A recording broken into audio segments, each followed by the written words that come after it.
Investigators make a living uncovering our darkest secrets. But what happens when the truth they find is so dangerous, it gets them erased? Today, we're covering 10 investigators who vanished on their final case. These professionals got too close to a deadly secret, leaving behind bizarre clues and massive cover-ups. If you love deep dives into the mysteries, please take a second to hit that subscribe button and give hype points. Now, lock your doors and let's get into it.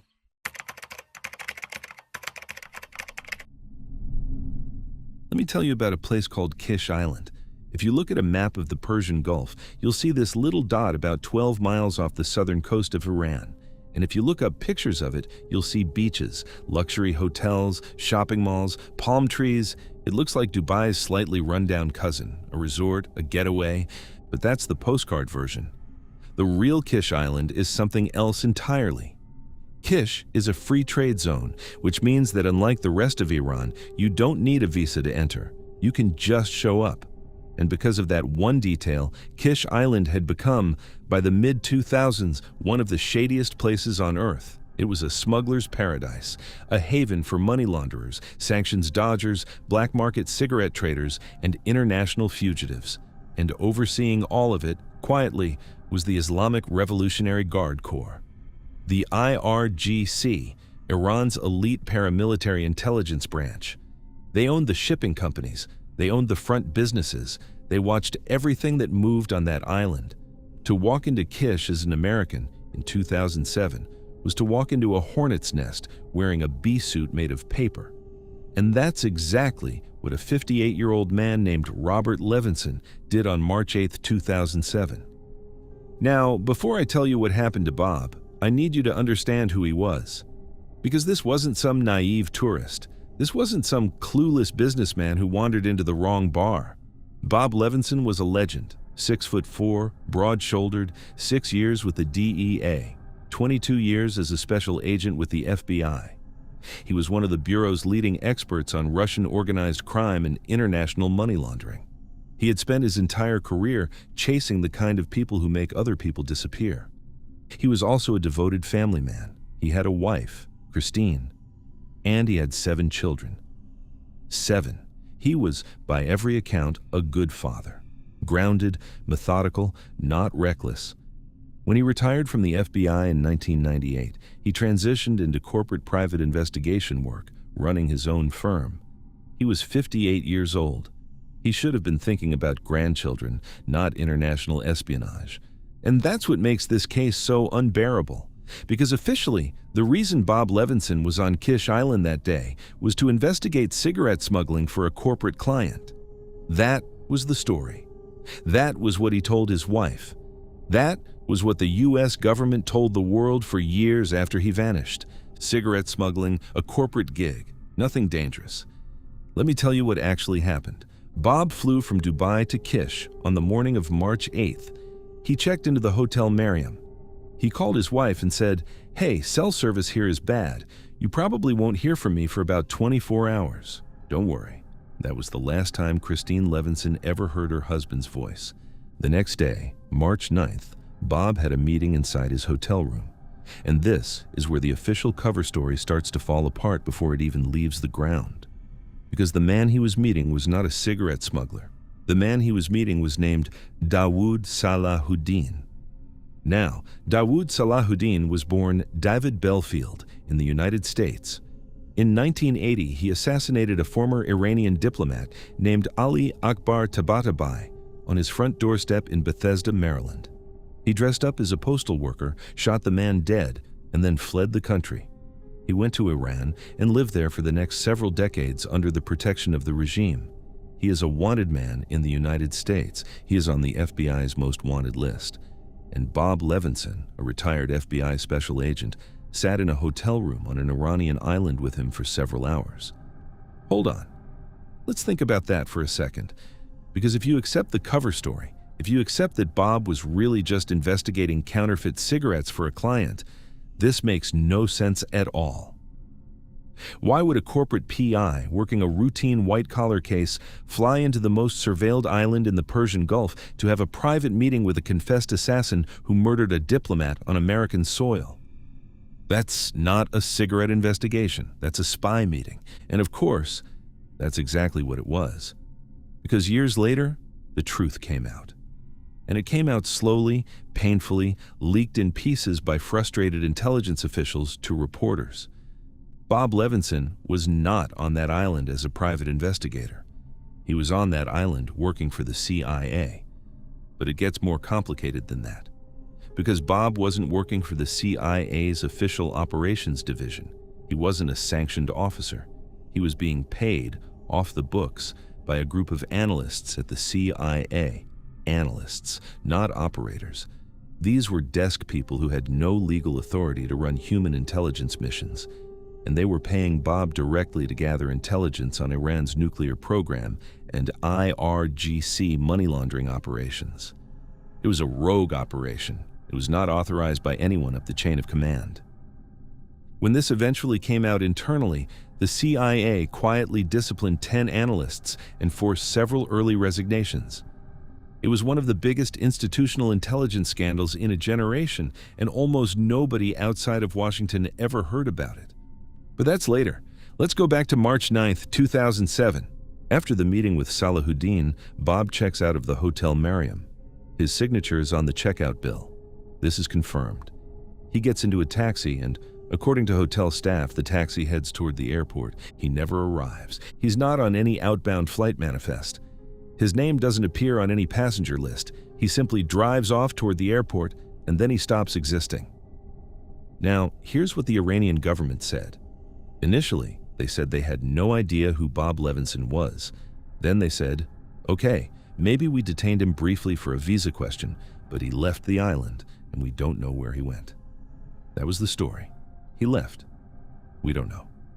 But not so fast. Kish Island is one of the most surveilled square miles of land on the planet. The IRGC is watching everything. There are cameras. There are informants. There are officers at every border crossing. You do not just misplace a 6'4" American with a beard and a giant frame in a place like that. It's a very small island. There's really only one way off. And Bob Levinson, according to every piece of transportation data anyone could find, never got off. And there's another detail that I find absolutely damning. When Bob's family eventually got Iranian lawyers involved, those lawyers went through the local court records looking for any documentation of an investigation into his disappearance. And what they found was nothing. Zero. Not a single mention of the IRGC intelligence organization opening a file. Not a single interview. Not a single note. In a surveillance state like Iran, where the IRGC controls every security apparatus on an island the size of Kish, that is not possible. Unless the IRGC itself is the reason there is no record. You don't investigate a disappearance you already know the answer to. Then, for 3.5 years, silence. Nothing. His family heard nothing. His government told them nothing. His wife raised 7 children while trying to keep her husband's face in the news. She flew to Iran herself. She met with officials. Nothing came back but polite denials. And then, in November of 2010, an email arrived. And attached to that email was a video. The video showed Bob Levinson alive. Or at least, alive when it was filmed. He was thin, he was drawn, he was clearly under enormous physical stress. He looked at the camera and he pleaded with the United States government to help him, to meet his captor's demands. He didn't say what those demands were. A few months later, in April of 2011, another package arrived. This one was photographs, and these photos were even harder to look at. Because in these photos, Bob had a huge white beard. His hair was long and unkempt, and he was dressed in an orange jumpsuit, the exact style of orange jumpsuit that American prisoners at Guantanamo Bay were made to wear. He was holding up signs with messages written in broken English. Things like, "Why you cannot help me. This is the result of 30 years serving for USA." Now, when intelligence analysts got their hands on that video and those photos, they immediately went to work trying to trace where they had come from. And the digital breadcrumbs pointed to an internet cafe in Pakistan for the video, and to a phone in Afghanistan for the photos. The initial media conclusion was, oh, some kind of terror group in Pakistan or Afghanistan must be holding him. Al-Qaeda, or a Taliban-affiliated cell. The story practically wrote itself. But let's look at this again. Because intelligence experts, quietly, were saying something very different. They were saying that this trail was too clean, that normal terror groups don't route their hostage communications with that kind of care, that the specific technique of laundering the digital fingerprints through Pakistani cafes and Afghan phones was a classic counterintelligence tactic. The kind of thing you do when you are a state-level actor trying to build a false trail away from yourself. In other words, someone very sophisticated wanted the world to believe Bob was being held by terrorists in the Badlands of Pakistan. And the only people sophisticated enough to plant that particular kind of false flag from that particular part of the world were the IRGC. Then, in January 2016, something happened that broke his family. The Obama administration cut a deal with Iran to release several American hostages alongside the nuclear agreement. Bob Levinson was not part of that deal. He was left out, left behind. His family watched other hostages come home while their own father, husband, brother stayed in the shadows. The message was clear. Bob's CIA connection was too politically toxic to touch. He was radioactive. Officially acknowledging him meant officially acknowledging that a rogue CIA operation had gotten him kidnapped in the first place. So he stayed a ghost. 4 more years passed, and then, in March 2020, based on intelligence assessments the family was finally given access to, the Levinsons made a public announcement. They said they now believed Bob had died in Iranian custody, sometime, somewhere, in a cell, alone. There is no body, there is no grave, there is no death certificate, there is no confession from Tehran, there is no confession from Washington. There is only a signature on a hotel bill from March 9, 2007, a taxi ride toward an airport, and a video and some photographs that were engineered specifically to make sure you would never know the truth of where they came from. Bob Levinson became the longest-held American hostage in United States history.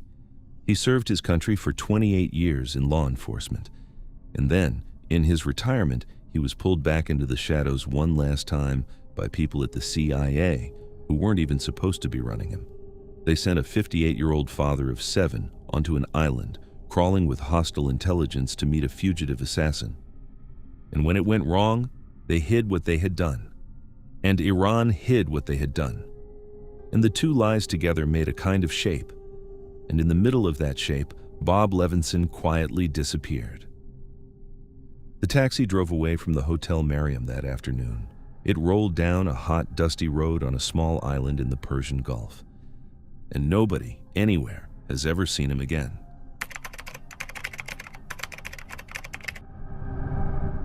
I want you to picture something. It's a summer evening in Copenhagen, the kind of evening you get in Scandinavia in August, where the light stretches on forever and the water in the harbor looks like glass. A 30-year-old woman is standing on the deck of a 60-foot homemade submarine. Her name is Kim Wall. She's smiling. She's leaning against the conning tower with a man in a boiler suit. There's a photograph of this exact moment. In the photo, she looks completely relaxed, curious, a journalist getting ready to do her job. She has about 6 hours left to live. And what makes this story so unbearable is not just what happened to her. It's how ordinary the setup looked. It's how safe it was supposed to be. Because Kim Wall wasn't in North Korea. She wasn't in Uganda. She wasn't dodging bullets in some warlord's compound. She had done all of that in her career. She had reported from some of the most genuinely dangerous places on Earth and walked back out again.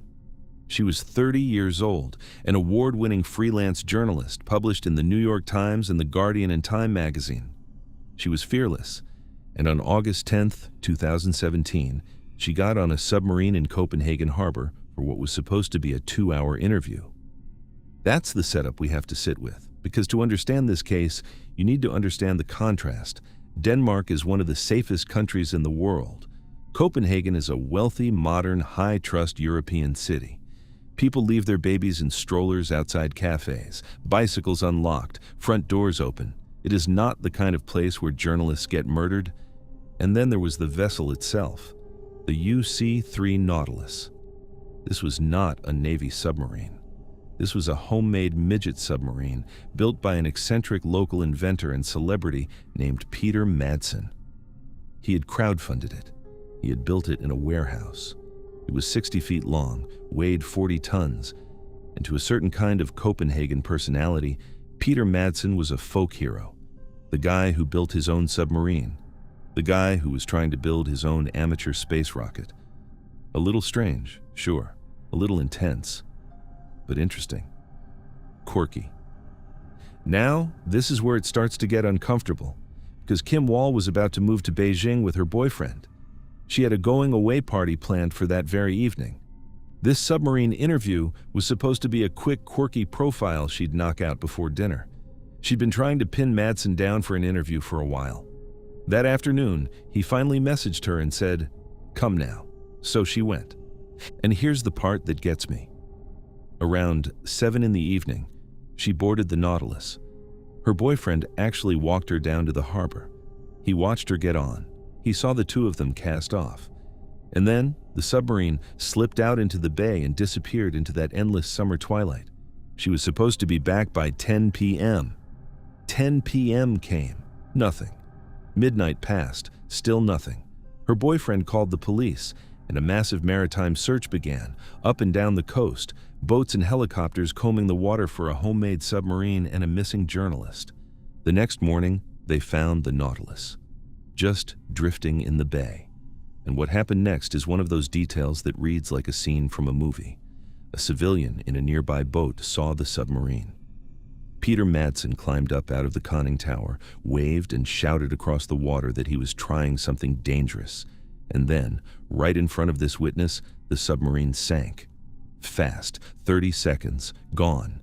Madsen scrambled out just in time. He was pulled from the freezing water by the witness, rescued, alive. And here's the moment where the story starts breaking. Because when they pulled Peter Madsen out of the Baltic and asked him where Kim Wall was, he didn't seem particularly worried about it. He said, "Oh, I dropped her off last night, around 10:30 p.m., at a restaurant on an island called Refshaleuen. She's fine. She went home." He said this calmly. He said this while his life's work, his crowd-funded submarine, was sitting at the bottom of the bay. He said he just wanted to go home to his wife and his cats. But here's the thing. The police checked. They pulled CCTV footage from all around that island, from the harbor, from the restaurants, from every reasonable path Kim Wall could have taken back into the city. And there was no sign of her, not one frame, not one witness. Kim Wall had gotten on that submarine, and she had never gotten off. 10 days later, on August 21st, a cyclist on a beach in the southwest of Amager saw something in the sand. Only a portion of her remains was found. They had been deliberately weighted down with a piece of metal, secured with belts and plastic straps. It was Kim Wall. Now, when the police confronted Madsen with this, he didn't blink. He simply changed his story. Version 2. Version 2 was this. He said, "Okay, yes, Kim didn't get off the submarine. But it was an accident. There is a heavy steel hatch on the top of the sub, and while Kim was climbing up, the hatch slipped out of his hand. It fell on her head. It was about 155 pounds of solid metal. It caused a catastrophic, fatal injury. She died instantly. And Madsen," he says, panicked. He didn't know what to do, so he buried her at sea, just the whole body, in one piece, out of respect. That was the story. A tragic accident, a moment of panic, a burial. Let's look at the facts. Because in the weeks that followed, police divers went to work. They scoured Koga Bay. And one by one, they found bags. Not a body. Bags, plastic bags, weighed down with metal, containing her remains which had been deliberately separated and hidden, along with her clothes and a knife, all of it deliberately hidden across the seafloor.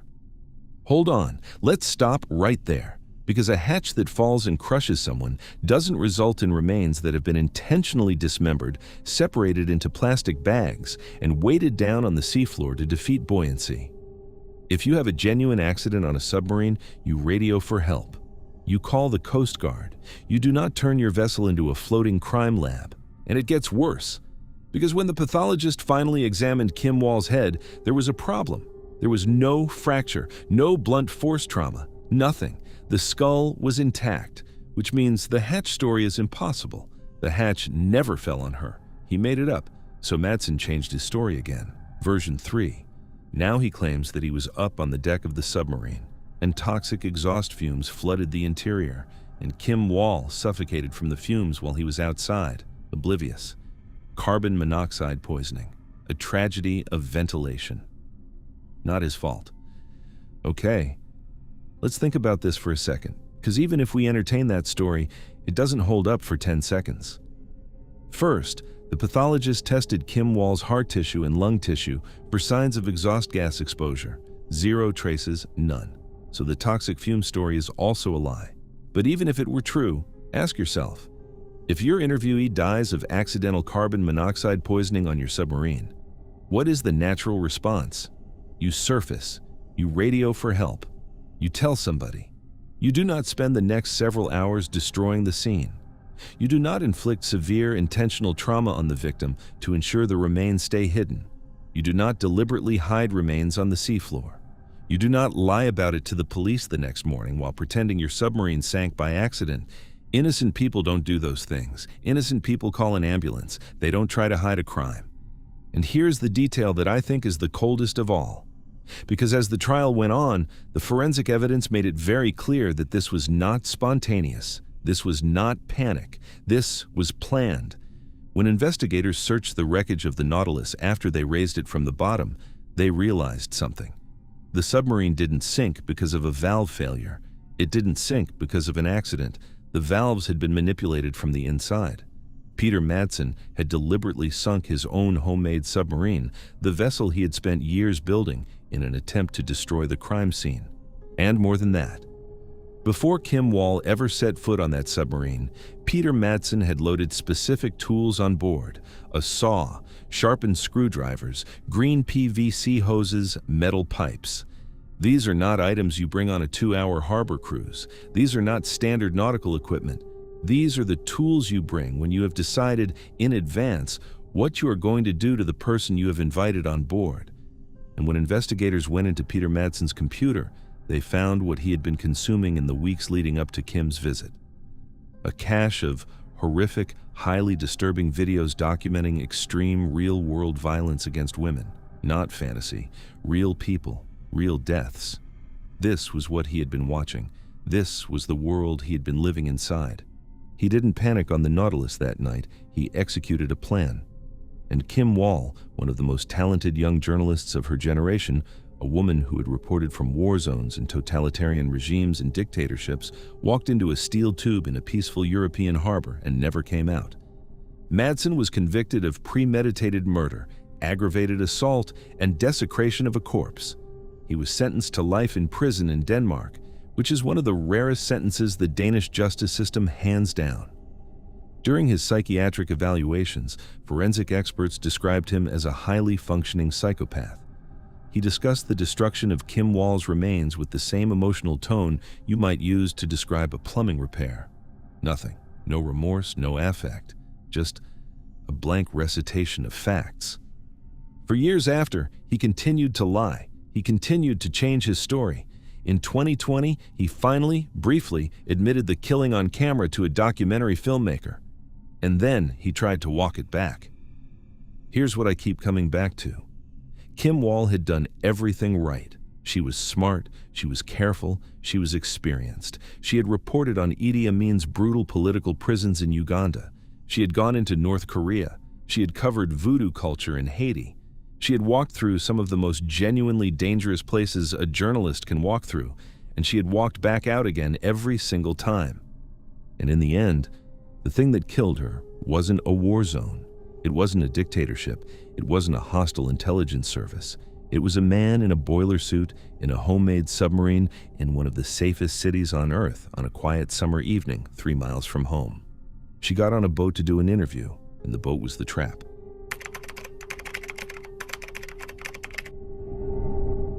Picture this. It's June 1977.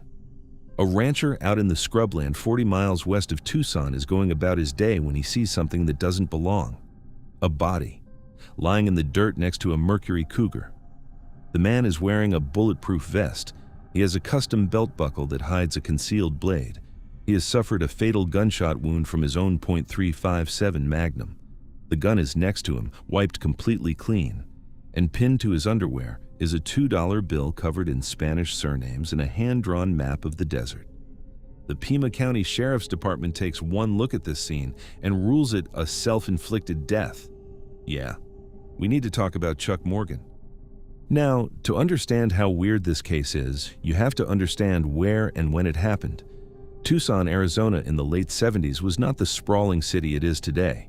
It was a hot, dusty, sun-baked outpost, a place of strip malls, stucco houses, and long, empty highways heading toward the Mexican border. On the surface, it was as boring and American as apple pie, Little League games, barbecues, Freemason meetings at the local lodge. But underneath all that suburban calm, something else was happening. Ever since New York mob boss Joe Bonanno moved out to Arizona in the 1960s, the state had quietly become one of the most important operational hubs for organized crime in the United States. The desert was perfect, land was cheap, the population was booming, and the local banking industry was expanding faster than anyone could regulate it. It was the perfect laundromat for dirty money. Cartel cash flowed north over the border, mob money flowed south into land deals. And somewhere in the middle of all of it, sitting at a quiet desk in a quiet office, was a 39-year-old escrow agent named Charles Curtis Morgan. To anyone looking in from the outside, Chuck was the most boring man alive. He was a devoted husband to his wife Ruth. He was a father. He was a Freemason. He processed real estate paperwork for a living. Title transfers, land deeds, the kind of white-collar work that most people would rather stab themselves in the eye than read about. He wore a suit. He drove a nice car. He had a mortgage. But here's the thing. Chuck was, by all accounts, an absolute genius at his job. He wasn't just processing paperwork. He was, according to those who knew him, an escrow wizard, a man who could untangle and restructure land deals in ways that made them almost impossible to trace. And that skill, in 1970s Arizona, made him extremely valuable to some very dangerous people. Chuck was allegedly facilitating deals for the Bonanno crime family and other notorious land fraud operators in the Southwest. And, according to Chuck himself, that wasn't the whole story either. Because Chuck had confided in a few people that he wasn't just working for the mob, he was working against them. He claimed to be an undercover informant for the United States Treasury Department, using his escrow business as a front to track how cartel and syndicate money was flowing across the border. A boring guy in a boring suit, secretly working as a spy in the middle of a mob-run desert. You can already see the problem here, right? You cannot serve two masters like that forever. Eventually, someone finds out. And in March of 1977, someone did. That month, Chuck left his house one morning like any other day. And then he vanished. For 3 days, Ruth had no idea where her husband was. No phone call, no note, nothing. And then, in the middle of the night, she heard something at the door. It was Chuck, but it wasn't the Chuck she knew. He was missing a shoe. His wrists and ankles had broken plastic handcuffs still hanging off them, the cheap kind you can buy at a hardware store. He was terrified, and he could not speak. Not a single word. Ruth tried to get him to explain, and Chuck reached for a notepad. He scribbled a message. He told her that his kidnappers had painted a mind-altering substance onto his vocal cords, and that if he tried to speak, the substance would destroy his nervous system. And then he wrote something even more chilling. He told her that under no circumstances was she to call the police, because if she did, they would kill their entire family. Now, this is where it gets strange, because the natural response to that story is skepticism. A chemical painted on his vocal cords? That sounds like a paranoid delusion. That sounds like a man having a mental breakdown. And for a lot of people, that's exactly what they concluded. Chuck Morgan was losing his mind. But here's the problem with that theory. In the weeks and months that followed, Chuck's behavior wasn't the behavior of a paranoid man imagining threats. It was the behavior of a man responding to real ones. He started wearing a heavy bulletproof vest every single day. Under his shirt, to work, to the store, everywhere. He started carrying a concealed .357 Magnum revolver, And he had his Mercury Cougar customized with a hidden switch on the fender so he could unlock it from the outside without touching the door handle. Why? Because he was afraid someone was going to wire his car with a bomb.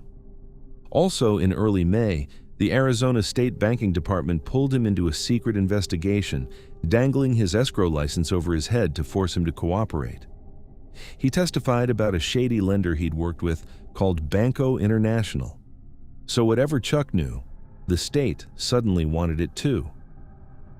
Then, on June 7, 1977, Chuck disappeared for the second time. And this time, he didn't come back. 9 days went by. Ruth was frantic, and then the phone rang. She picked up. There was a woman on the other end of the line, not somebody Ruth knew, and this woman said only one sentence to her. She said, "Chuck is all right, Ecclesiastes 12, 1-8, and then she hung up. Ruth ran to a Bible. If you go and read Ecclesiastes 12, verses 1-8, you will not find a message of comfort. You will find a dark, poetic passage about the decay of the human body, about aging, about the silver cord being broken, about returning to dust. This wasn't a call to reassure a worried wife. This was an omen." 2 days later, on June 18th, Chuck's body was found in the desert. And this is where the case stops being tragic and starts being genuinely bizarre. Okay? Let's stop the story right here. Because the police looked at the scene I described at the very beginning and ruled it a self-inflicted death. And I want to sit with that for a minute, because the more you look at the details, the less that ruling makes any sense at all. Let's start with the wound. Chuck was shot in the back of the head with a .357 Magnum.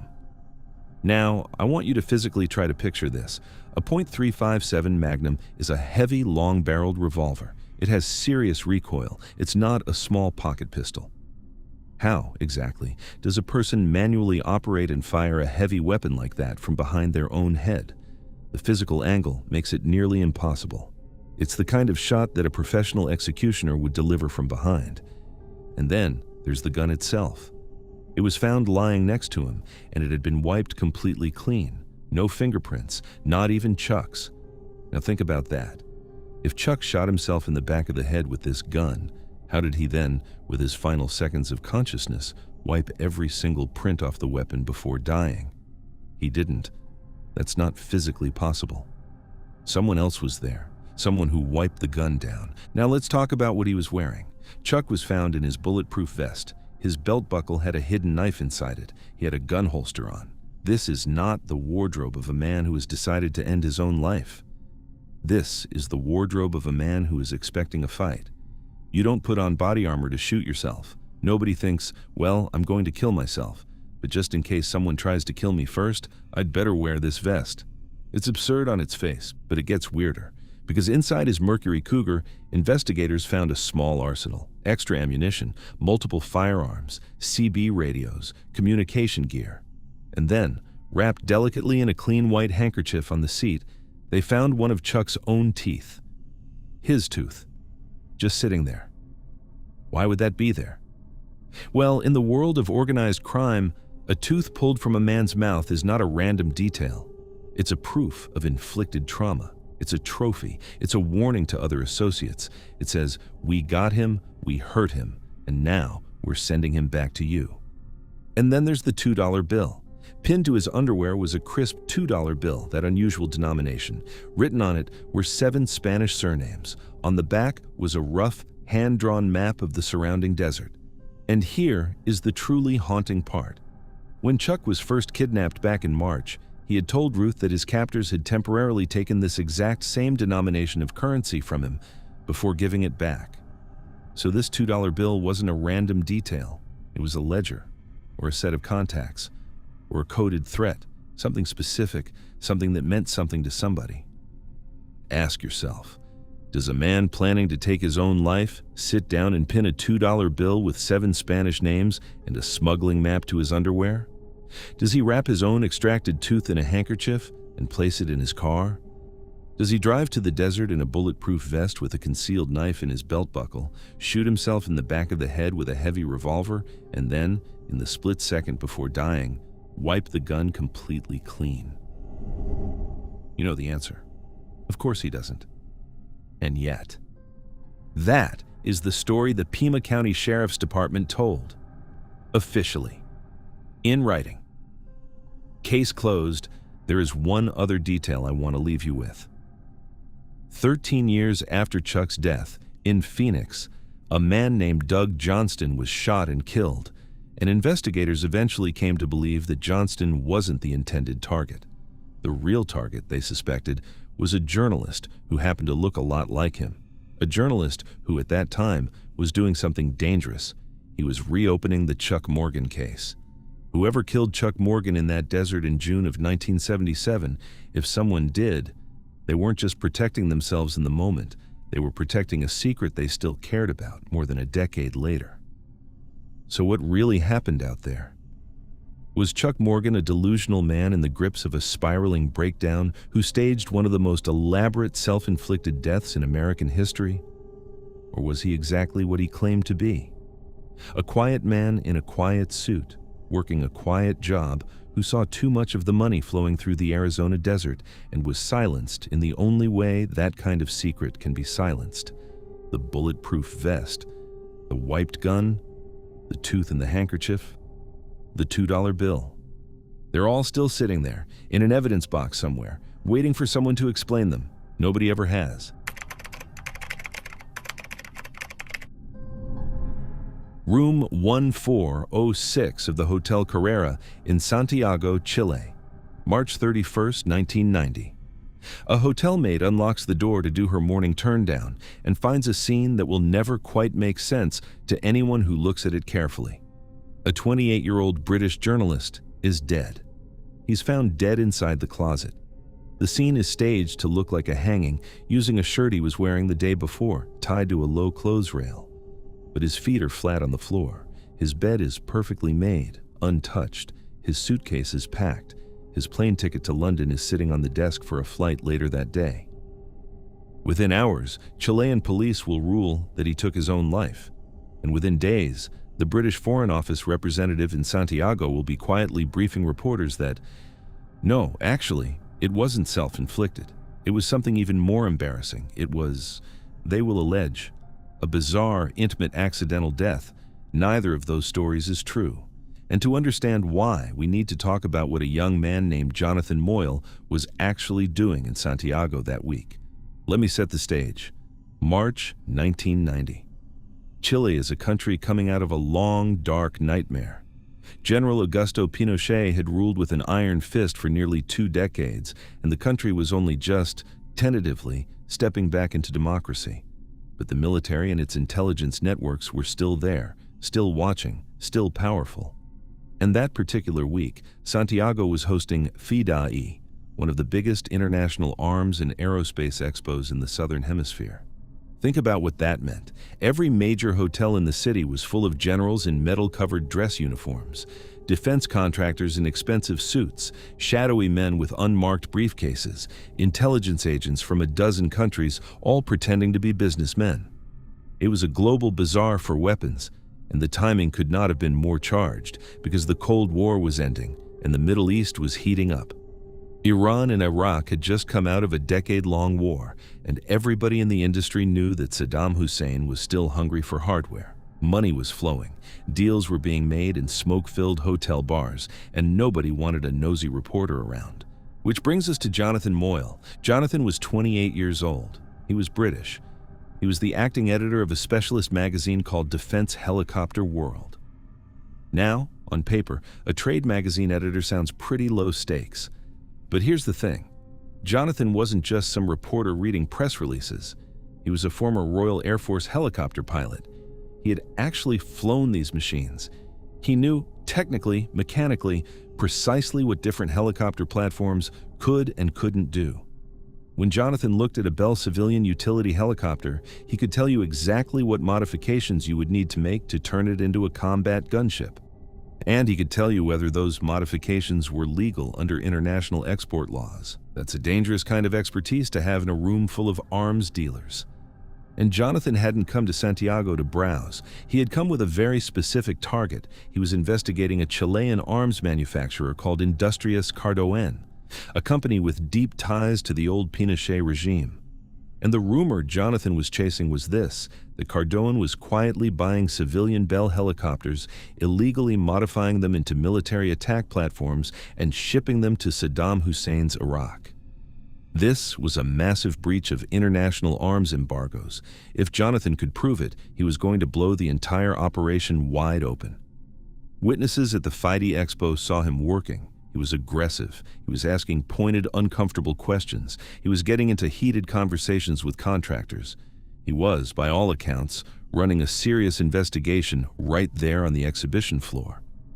And in his notebook, according to people close to him, he was collecting explosive material. Names, documents, confirmation of the helicopter modifications, details about weapons guidance systems, and even naval mines being smuggled through the same pipeline. He was scheduled to fly back to London on March 31st to publish everything he had. He never made that flight.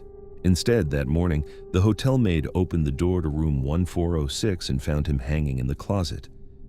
Now, this is where I need you to slow down with me, because the Chilean police looked at that scene and ruled it self-inflicted immediately. And then the British Foreign and Commonwealth Office representative in Chile, a man who was supposed to be protecting Jonathan's interests, went even further. He started actively telling the media that this wasn't just a self-inflicted death. It was, they alleged, a bizarre and compromising private accident. He effectively smeared the reputation of a dead man before the body had even left Chilean soil. Why would he do that? Why would his own government throw him under the bus before there had even been a proper inquest? Hold that question. It's going to matter. Let's look at the scene itself. Because once you actually look at the physical evidence in room 1406, none of the official stories hold up for even a minute.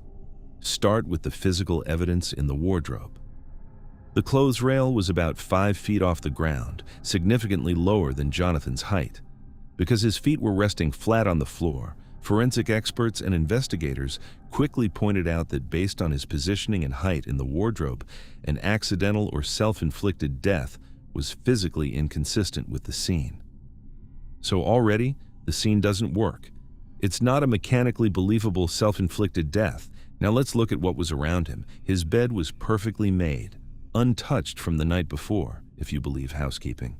His suitcase was packed, his clothes were folded, his plane ticket was sitting on the desk, ready for his flight home that afternoon. Ask yourself, if you had decided to end your own life in a hotel room in Santiago, would you first neatly pack your bags for a flight you had no intention of taking? Would you fold your shirts? Would you leave the ticket on the desk? Of course you wouldn't. Nobody does that. People who take their own lives don't prepare their luggage for a journey they aren't going on. This is somebody else's staging. And then there's the biggest tell of all. Jonathan's notebook was gone, his investigation notes, the pages full of names and dates and helicopter modification details. The whole reason he was in Santiago in the first place. Gone, vanished, not in his luggage, not in the desk drawer, not anywhere.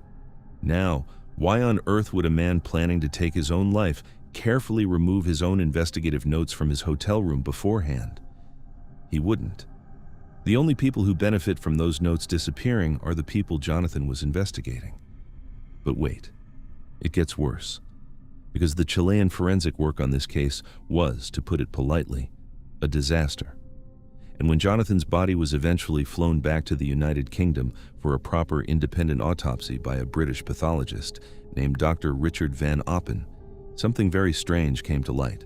Dr. Van Oppen tried to run a full toxicology screen on Jonathan. Standard practice. You want to know if there were drugs in his system, sedatives, anything that would explain how a physically fit former RAF pilot could have been overpowered and staged in a wardrobe. But Dr. Van Oppen couldn't complete the toxicology work because Jonathan's organs, specifically the ones you would need for that kind of screen, the liver and the kidneys, had been surgically removed and retained by the Chilean authorities before the body was sent home. Let's just stop there for a second. Because this is not a small detail. The very organs that would have proven whether Jonathan was drugged before he died had been physically taken out of his body before the British could examine him. That is not an oversight. That is not sloppy paperwork. That is somebody deliberately making sure a certain kind of evidence never reached a British lab. Even so, over years of relentless campaigning by Jonathan's family, a fuller picture eventually emerged. When the case was properly reinvestigated, evidence surfaced pointing to a fresh hypodermic needle mark on Jonathan's lower leg. There were also indications of blood on the bedsheets that had been ignored by Chilean investigators. And Jonathan wasn't just found in a shirt on a clothes rail. When you looked more closely at the scene, his head had been deliberately covered and secured. Something you might expect to see in an execution, not a private moment of grief. The picture that emerges is chilling and coherent. Jonathan was drugged, he was subdued on the bed, he was killed, and then his body was moved to the wardrobe and staged to look self-inflicted, or better yet, an embarrassing accident that his own family and government would want to bury quietly. And this is where the timing gets really important, because Jonathan Moyle did not die in a vacuum. 9 days before Jonathan was killed in Santiago, another investigator went down. His name was Dr. Gerald Bull. He was a legendary Canadian ballistics engineer who had been working on a project for Saddam Hussein called Project Babylon, a supergun designed to fire projectiles hundreds of miles. Gerald Bull was assassinated in Brussels, shot dead in the doorway of his own apartment. 2 men, 2 separate countries, 9 days apart. Both of them investigating or entangled in the same pipeline of illegal weapons flowing into Iraq just months before Saddam Hussein would invade Kuwait and kick off the Gulf War. That is not a coincidence. That is a pattern. And now we come back to the question I asked you to hold. Why would the British Foreign Office representative in Chile smear Jonathan's name before his body was even cold? Why would his own government push an autoerotic asphyxiation story that had zero forensic basis? Because the arms network Jonathan was uncovering didn't just implicate Chilean manufacturers. It ran back to a British engineering firm called Matrix Churchill. And Matrix Churchill, we would later learn in a massive public scandal, was operating with the quiet blessing of British intelligence. The British government was aware that its own machine tool manufacturers were being used to arm Saddam Hussein in violation of embargoes. And Jonathan Moyle was about to publish a story that would rip the lid off all of it. If a British journalist had been publicly assassinated by Iraqi intelligence for uncovering British complicity in arming Iraq right before Britain went to war with Iraq, it would have been a political catastrophe. The easier story, the vastly more convenient story, was that Jonathan Moyle was a young man with strange sexual habits who had died alone in a closet in a foreign hotel. Move on. Nothing to see. It took 8 years of relentless fighting by Jonathan's family to get a UK coroner's inquest to formally rule his death an unlawful killing. Murder. Not self-inflicted, not an accident, murder. The British government eventually issued a public apology for the earlier smear campaign against him, but nobody was ever charged. Nobody was ever named. The Chilean judicial investigation in December of 1991 formally concluded he had been assassinated, but claimed there were no identifiable suspects. The men who walked into room 1406 that night, drugged Jonathan Moyle, killed him, staged him in a wardrobe, stole his notebook, and walked out into a Santiago night full of arms dealers. They were never caught. They probably went home. They probably got paid. And Jonathan's story got buried under decades of official embarrassment. Jonathan Moyle was 28 years old. He was a pilot. He was a reporter. He was good at his job, maybe too good. And when he got too close to the truth about the helicopters that Saddam Hussein was buying under the table from a Chilean factory with British parts in the middle of a global weapons expo, someone made a decision. Someone picked up a phone. Someone told someone else that the young Englishman in room 1406 needed to stop asking questions before his flight home. His plane took off from Santiago that afternoon. Jonathan wasn't on it.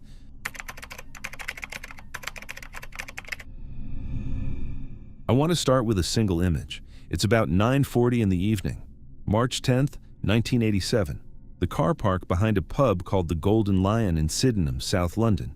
It's dark. It's cold. There's a silver BMW coupe parked in a corner. And lying next to it on the tarmac is a 37-year-old Welsh private investigator named Daniel Morgan. He was killed with a heavy wood-chopping axe. The weapon was deliberately left at the scene, acting as a chilling signature.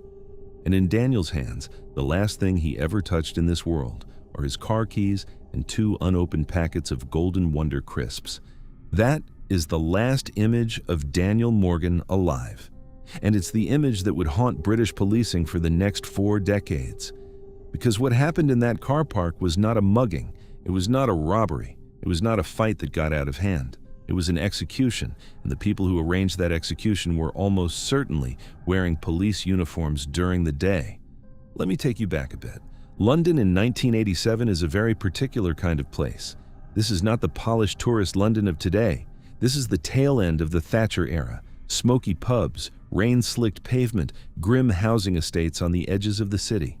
And South London, in particular, has a reputation. It's the kind of place where certain pubs are known as coppers' pubs, where off-duty detectives drink alongside the exact criminals they're supposed to be arresting, where information is currency, where a private investigator with the right contacts and the wrong scruples could make a very good living. And sitting right at the intersection of all of this was a bit of an unholy trinity. You had the Metropolitan Police, riddled at certain levels with corrupt officers, many of them Freemasons, operating what critics were already calling a firm within a firm. You had the private investigation industry, guys like Daniel Morgan and his business partner, who worked in the murky space between the police and the underworld. And you had Fleet Street, the tabloid press, the news of the world, papers who paid enormous sums of money for stolen information about celebrities and politicians, and who didn't care where that information came from, as long as it made a good front page. Money flowed between these 3 groups. Information flowed between them. And if you got in the way of that flow, you had a serious problem. Which brings us to Daniel Morgan. Daniel was 37, Welsh, married, a father. Physically, he was a big guy, well-built, described by everyone who knew him as an ace surveillance man, fearless. He had co-founded Southern Investigations in Thornton Heath in 1984 with a man named Jonathan Rees. Now, here is where the trouble started. Because Daniel and Jonathan had very different approaches to the business. Daniel worked the boring, grimy but legal side: debt collection, repossessions, marital surveillance. Rees, on the other hand, spent most of his time drinking with plainclothes detectives at the local Catford police station. Rees was building a network. He was becoming a broker, a middleman between corrupt coppers, criminals, and tabloid journalists. And a lot of what he was doing, according to what would later emerge, was profoundly illegal. Daniel didn't like it. And in the weeks leading up to his death, Daniel started telling people that he had had enough. He told his brother Alistair. He told friends. He told his family. He said he had gathered documentary evidence of a massive police corruption ring, officers involved in drug trafficking, officers actually helping to plan and carry out armed robberies, including a very lucrative one at a local auction house. And Daniel said he was going to blow the whole thing wide open. But here's the thing. He said something else too, something that in hindsight is chilling. He told friends he didn't know who inside the Metropolitan Police he could safely go to. He didn't trust his local station. He didn't trust the officers he had once worked with. He was going to have to bypass the police entirely and take his story straight to a national newspaper. The day before his murder, on March 9th, Daniel had a violent, screaming argument in a pub with 2 men. One was Jonathan Rees, his business partner. The other was a detective sergeant named Sid Fillery, who worked on the Catford crime squad. Witnesses saw the argument. It was ugly, it was public, and it made one thing perfectly clear. The corruption network Daniel was preparing to expose knew he was coming for them. 24 hours later, he was dead in a car park. Let's walk through what happened. On the evening of March 10th, Daniel went to the Golden Lion pub in Sydenham for what was supposed to be a business meeting with Jonathan Rees. They sat down. They had drinks. According to Rees, they were discussing some kind of business deal. This meeting lasted about 90 minutes, and then, around 9 p.m., Daniel got up, said goodbye, and walked out the back of the pub into the dimly lit car park. He never made it to his car door. Someone was waiting for him. The attack was brutal. Daniel was struck multiple times from behind with a heavy chopping axe. The final, devastating blow was the one where the killer deliberately left the weapon locked into the scene. The customer who found Daniel found him lying next to his own silver BMW, the keys still gripped in his hand, the scene clearly indicating a targeted attack. Now, the initial guesses that circulated in the neighborhood were what you'd expect. Maybe it was a robbery gone wrong. Maybe it was a mugging. Maybe some drunk from the pub had followed him out to settle a fight. Let's look at the facts, because when investigators looked at Daniel's body, one detail stopped them cold. Daniel was wearing an expensive Rolex watch on his wrist. That Rolex was still there, untouched, and inside his jacket pocket, he had 1,100 pounds in cash. That's a serious amount of money in 1987, still there. Untouched. A mugger takes the Rolex. A mugger takes the cash. A mugger doesn't hack somebody in the head 4 times with an axe and then leave a fortune on the body. It doesn't happen. If the goal was money, the goal would have been achieved. But here's what makes it worse, because the killer did take something. Daniel's trouser pocket was physically torn open, ripped, and investigators noticed that a notebook Daniel was known to carry, the one his friends and family said contained his evidence of police corruption, was missing.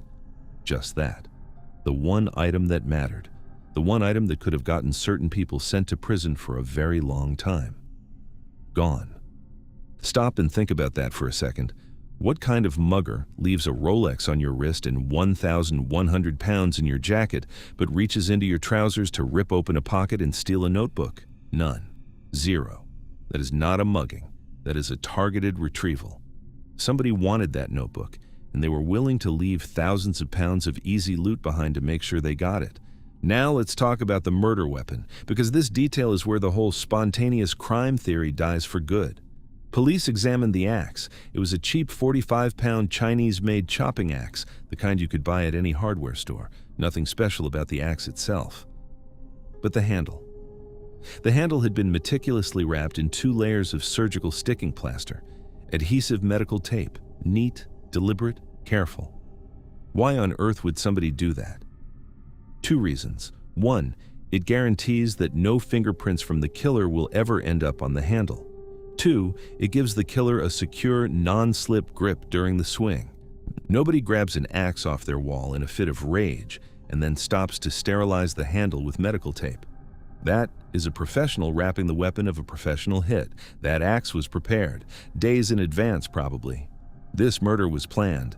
So we know what it wasn't. It wasn't a robbery, it wasn't a pub brawl, it wasn't a mugging. It was a premeditated contract killing on a man who had told his family he was about to expose police corruption.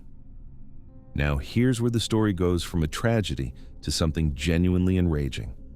Because within days of the murder, guess who was assigned to work on the official Metropolitan Police investigation team? Detective Sergeant Sid Fillery. The same Sid Fillery who had been screaming at Daniel in the pub the night before he died. The same Sid Fillery whose corrupt relationship with Jonathan Reese was one of the main things Daniel had been preparing to expose. Take a breath, because this isn't hidden, this isn't buried. This is the police force in South London, in 1987, openly assigning one of the men Daniel Morgan was allegedly investigating to investigate Daniel Morgan's murder. Reese, Fillery, and 2 local criminals called the Vian brothers were arrested in the weeks that followed.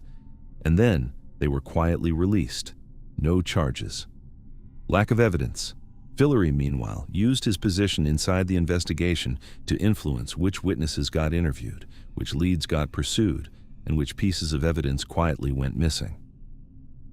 Then, shortly after the murder inquiry stalled, Sid Fillery retired from the Metropolitan Police on medical grounds. And do you know where he went? He walked straight into the offices of Southern Investigations. He sat down at Daniel Morgan's desk, and he became Jonathan Reese's new business partner. Read that again. The corrupt officer who had been assigned to investigate the murder and who had failed to solve it then took the dead man's chair at the dead man's company and went into business with the dead man's business partner. And under their partnership, Southern Investigations became a full-blown clearinghouse for illegal information, doing over £150,000 a year in business hacking phones and bribing police officers on behalf of Rupert Murdoch's News of the World. They built an empire on Daniel's grave. Over the next 30 years, there would be 5 separate multi-million-pound police inquiries into Daniel's murder. Files were misplaced, witnesses were intimidated, evidence was mishandled. In 2011, the final expected trial of Reese, Fillery, and the Vian brothers collapsed when the judge ruled key testimony inadmissible. Nobody has ever been convicted. Nobody. But then in 2021, after decades of relentless, exhausting campaigning by Daniel's brother Alistair, an independent review panel finally published its findings. And the panel said something that had never been formally said before. They officially declared the London Metropolitan Police to be institutionally corrupt in their handling of Daniel Morgan's murder. Not just failing, not just incompetent, corrupt as an institution. The killers left the heavy axe deliberately locked into the scene because they wanted to send a message. Any witness who walked out that Golden Lion car park after them and saw that axe would understand what it meant. You talk, you get this. You share what you know, you get this. That axe was the whole point. It was a warning as much as a weapon. And the message worked. Because for 34 years, nobody talked. And even when people finally did talk, when Alistair Morgan and journalists and inquiry panels finally started peeling back the layers of what had really happened in that car park in 1987, the system had already closed ranks. The evidence trails had gone cold. The witnesses had aged and died. The files were incomplete. The killers had been given 3.5 decades to disappear into anonymity or old age or the grave. Daniel Morgan told his brother he had found something big. He said he had proof. He said he was going to expose the deepest corruption inside the Metropolitan Police Force. He said he didn't know who to trust with what he knew. He was right not to trust them. He just didn't run far enough or fast enough. And on a cold night in South London in March of 1987, he walked out the back of a pub called the Golden Lion, and somebody was waiting for him in the dark with an axe. Nobody has ever been convicted. Nobody probably ever will be.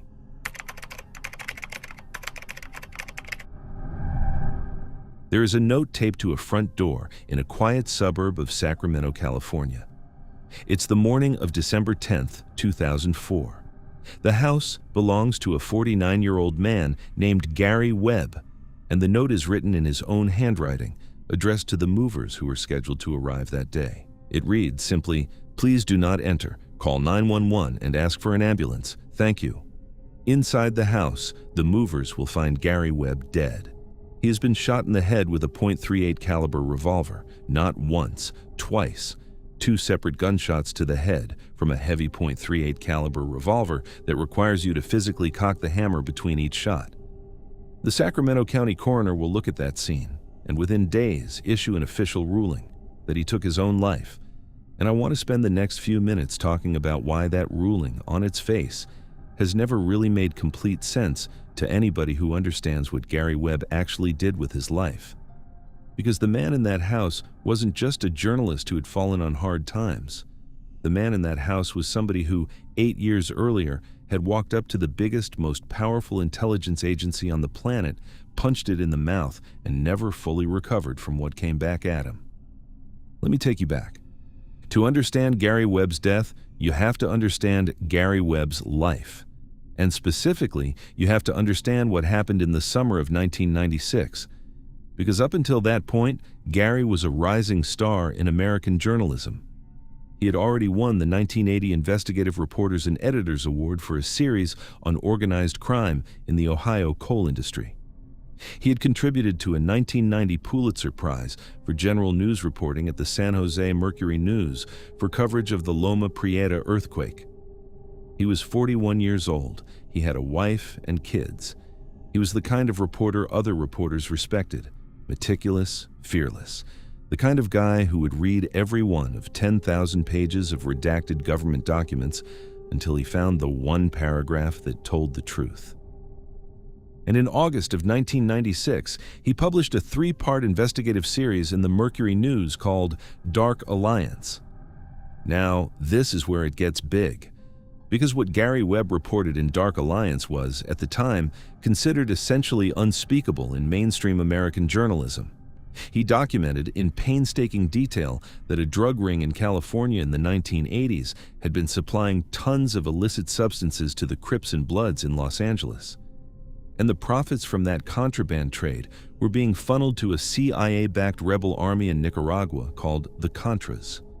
In other words, according to Gary's reporting, the CIA had knowingly turned a blind eye while its own proxy war in Central America was being financed by the drug epidemic that was destroying black neighborhoods in South Central Los Angeles. Imagine that story landing in 1996.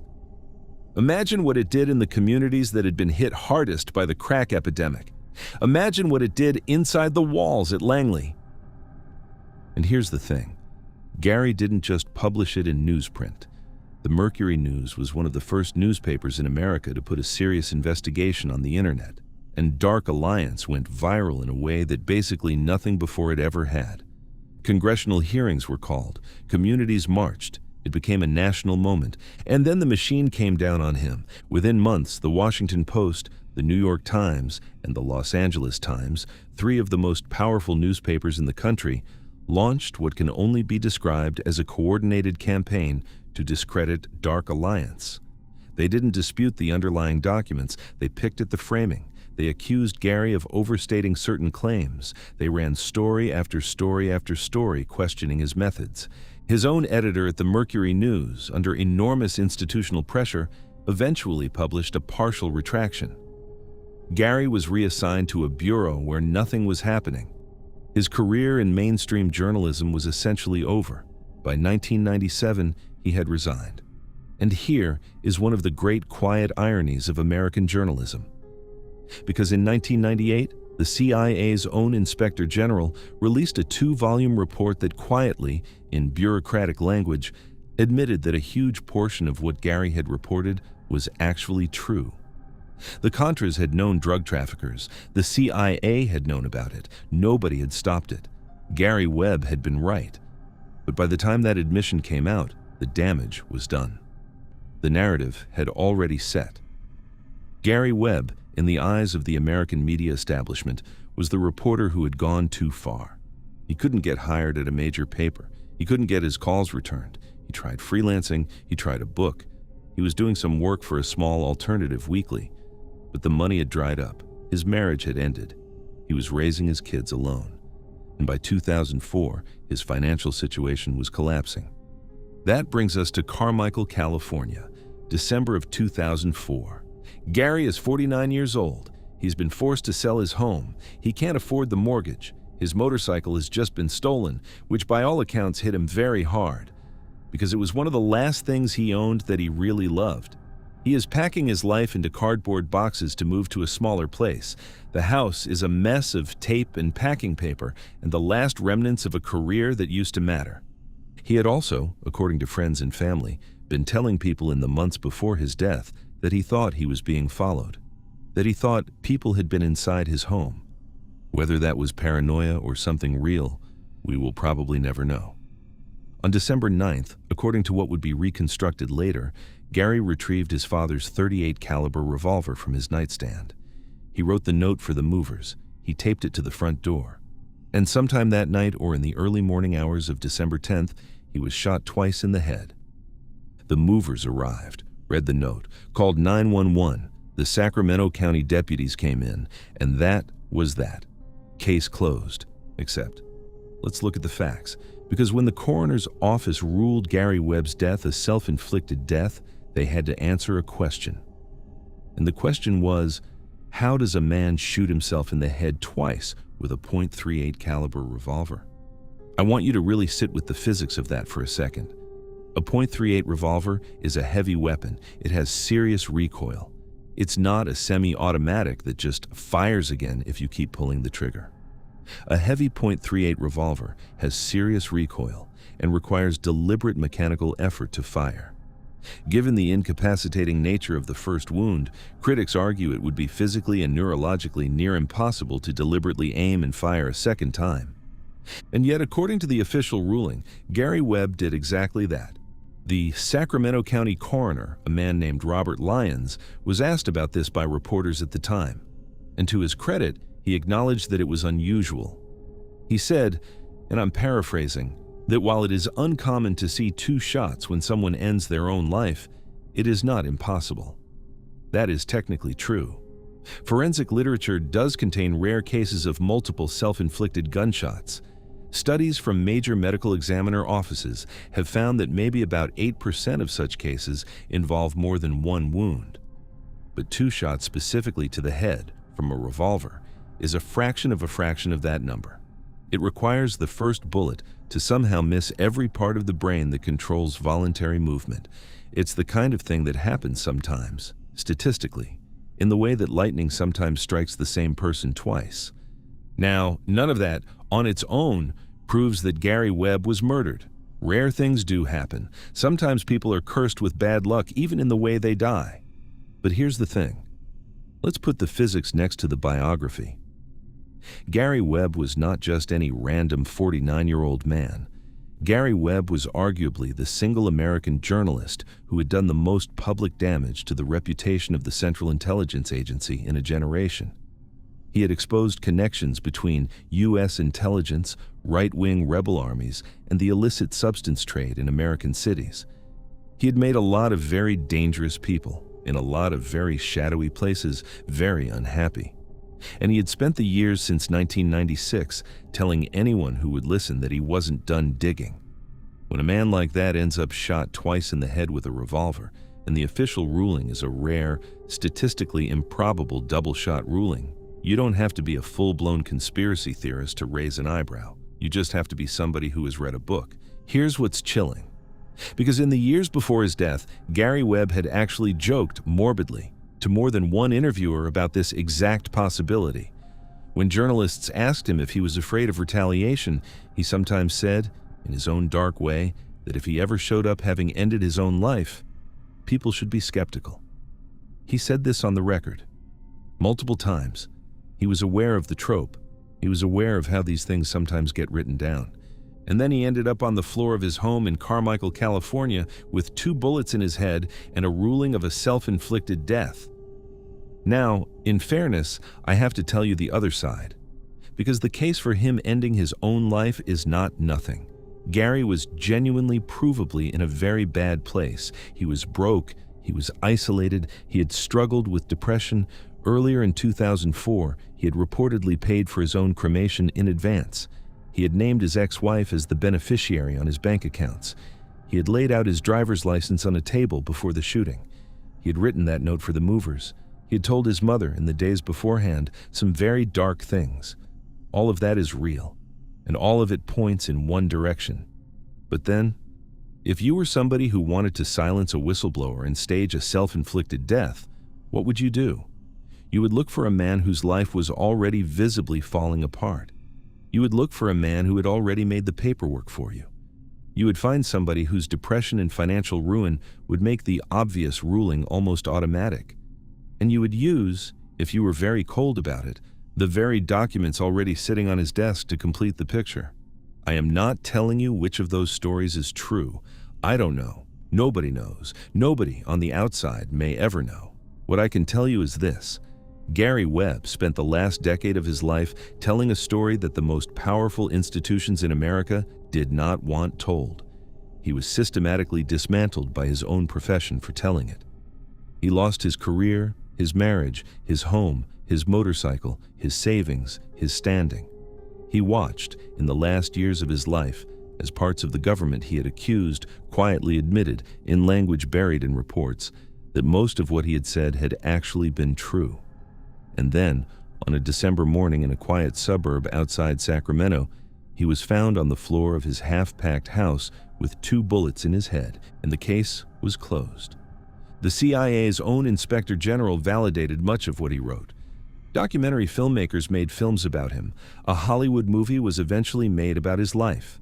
His story is now taught in journalism schools as a cautionary tale, about what happens when a reporter tells a truth that nobody in power wants to hear. But the man himself, Gary Webb, was buried a long time ago. 2 shots, 1 case number, 1 coroner's ruling, and a note on a front door in Carmichael, California, asking the movers politely to call an ambulance.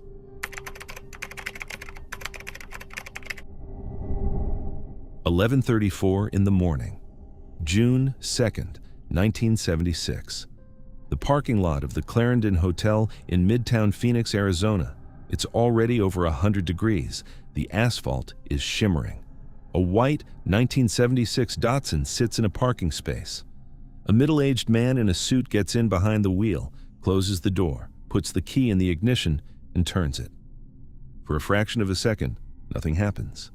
And then an explosive device hidden inside the vehicle detonates. The blast is so massive that it shakes the buildings on the next block. Chunks of the Datsun are thrown across the parking lot. Windows in the hotel shatter, and somehow, miraculously, catastrophically, the man in the driver's seat is not killed instantly. He is going to live for 11 more days. Long enough to speak, long enough to name 3 names, long enough to change American journalism forever. His name is Don Bolles. And what happens in that parking lot is, to this day, the last known domestic assassination of an American journalist for their reporting inside the United States. I want to tell you how he got there. Let me set the stage. Phoenix, Arizona in the mid-1970s is not the Phoenix you would think of today. This is a city in the middle of an absolute boom. The Sun Belt is exploding. People are flooding into the desert Southwest.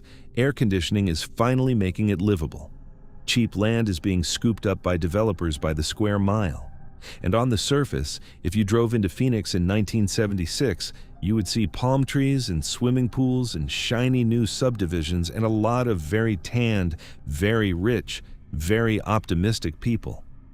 Underneath that, though, is a story almost nobody was talking about. Because ever since New York crime boss Joe Bonanno relocated to Arizona back in the 1960s, the state had quietly become one of the most valuable pieces of real estate in the entire American organized crime map. The Chicago outfit had moved in. Big time. They were running the dog racing tracks. They were laundering money through the land boom. They were bankrolling politicians. They were buying judges. Arizona in the 1970s was basically the perfect crime state. It was booming, it was underregulated, and it had a whole lot of open desert where things could disappear if you needed them to.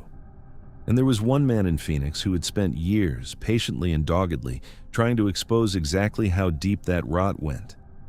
That man was Don Bolles. Don was 47 years old. He was a reporter for the Arizona Republic, the biggest paper in the state. He came from a family of newspapermen. He had a degree in government from Beloit College. He had done a stint in the Korean War, then worked for the Associated Press before landing in Arizona. And once he got there, he found what he described as basically his life's work: land fraud schemes, bribery, influence peddling, and, running through all of it, the fingerprints of the Chicago outfit and their local partners. Don was methodical, he was patient, he was fearless. He would spend months chasing a single land title through a chain of shell corporations. He had cultivated informants deep in the Arizona underworld. He was, by any measure, one of the best investigative reporters in the American Southwest.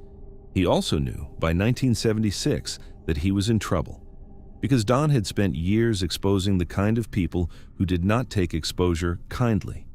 He had recently been telling colleagues that the psychological weight of the beat was getting to him. He had actually formally requested to be taken off investigative work and reassigned to cover the state legislature instead. He wanted, in his own words, a break. He wanted to breathe. He had one last big lead, and it was going to kill him. Here's what happened. In the weeks leading up to June 2nd, Don had been in contact with a man named John Harvey Adamson. Adamson was a Phoenix native. He was involved in the Greyhound racing world, which in 1970s Arizona was another polite way of saying he was involved with the mob. And Adamson had reached out to Don claiming that he had explosive documentary evidence. Papers that would link some of Arizona's biggest political and business names directly to organized crime, and specifically to a massive land fraud operation. For a reporter like Don Bolles, this was the kind of tip you don't ignore. So they agreed to meet on the morning of June 2nd at the Clarendon Hotel in Midtown Phoenix. A public, safe-feeling location, coffee shop, lobby, nothing about it screamed danger. Now, this is where it gets strange. Don arrives at the Clarendon around 11:15 in the morning. He sits in the lobby. He waits and waits. Adamson doesn't show up. Then, around 11:25, Don gets a phone call at the hotel front desk. It's Adamson, and Adamson tells him that the meeting location has changed, that Don should head somewhere else. He asks for directions to Don's office. Don, frustrated but professional, hangs up the phone and walks back out into the 100-degree heat toward his Datsun in the parking lot. Here is what he did not know. Because while Don had been sitting in the lobby waiting, John Adamson had never intended to meet him. Adamson had been keeping tabs on the parking lot from a distance. The phone call was not a rescheduling. It was a signal. It was there to make sure Don got back into that car. Don got in, turned the key, and in that instant, everything ended. Except, incredibly, it didn't. Because the human body is a remarkable thing, and Don Boles refused to die immediately. As paramedics scrambled to pull him out of the burning wreckage, as passers-by tried to help, Don was still conscious, still lucid enough. And with what little breath he had left, he did something that would haunt Phoenix for the next 50 years. He named names. He looked up at the medics and he whispered, "They finally got me. The Mafia Emprise. Find John Adamson." He said those words at 11:35 a.m. in a parking lot in Phoenix. And that whisper became probably the most famous set of dying words in American investigative journalism. Don would survive for 11 more days. He would communicate with his family and with investigators through finger signals. Doctors undertook extreme, devastating surgical measures in a desperate attempt to save him. On June 13, 1976, he finally succumbed to his injuries. But by then, he had already told the police who did it. So this is where the story should get simple, right? Don named his killers, case closed, arrests, convictions. Let's look at the facts. Because within days, John Adamson was arrested. And Adamson, facing a possible death sentence, started talking. He implicated a man named Max Dunlap, a local Phoenix contractor, as having hired him for a fee of $10,000. Dunlap, in turn, was alleged to be working on behalf of a wealthy liquor magnate and political kingmaker named Kemper Marley, who had been angry at Don for negative reporting he had done on him.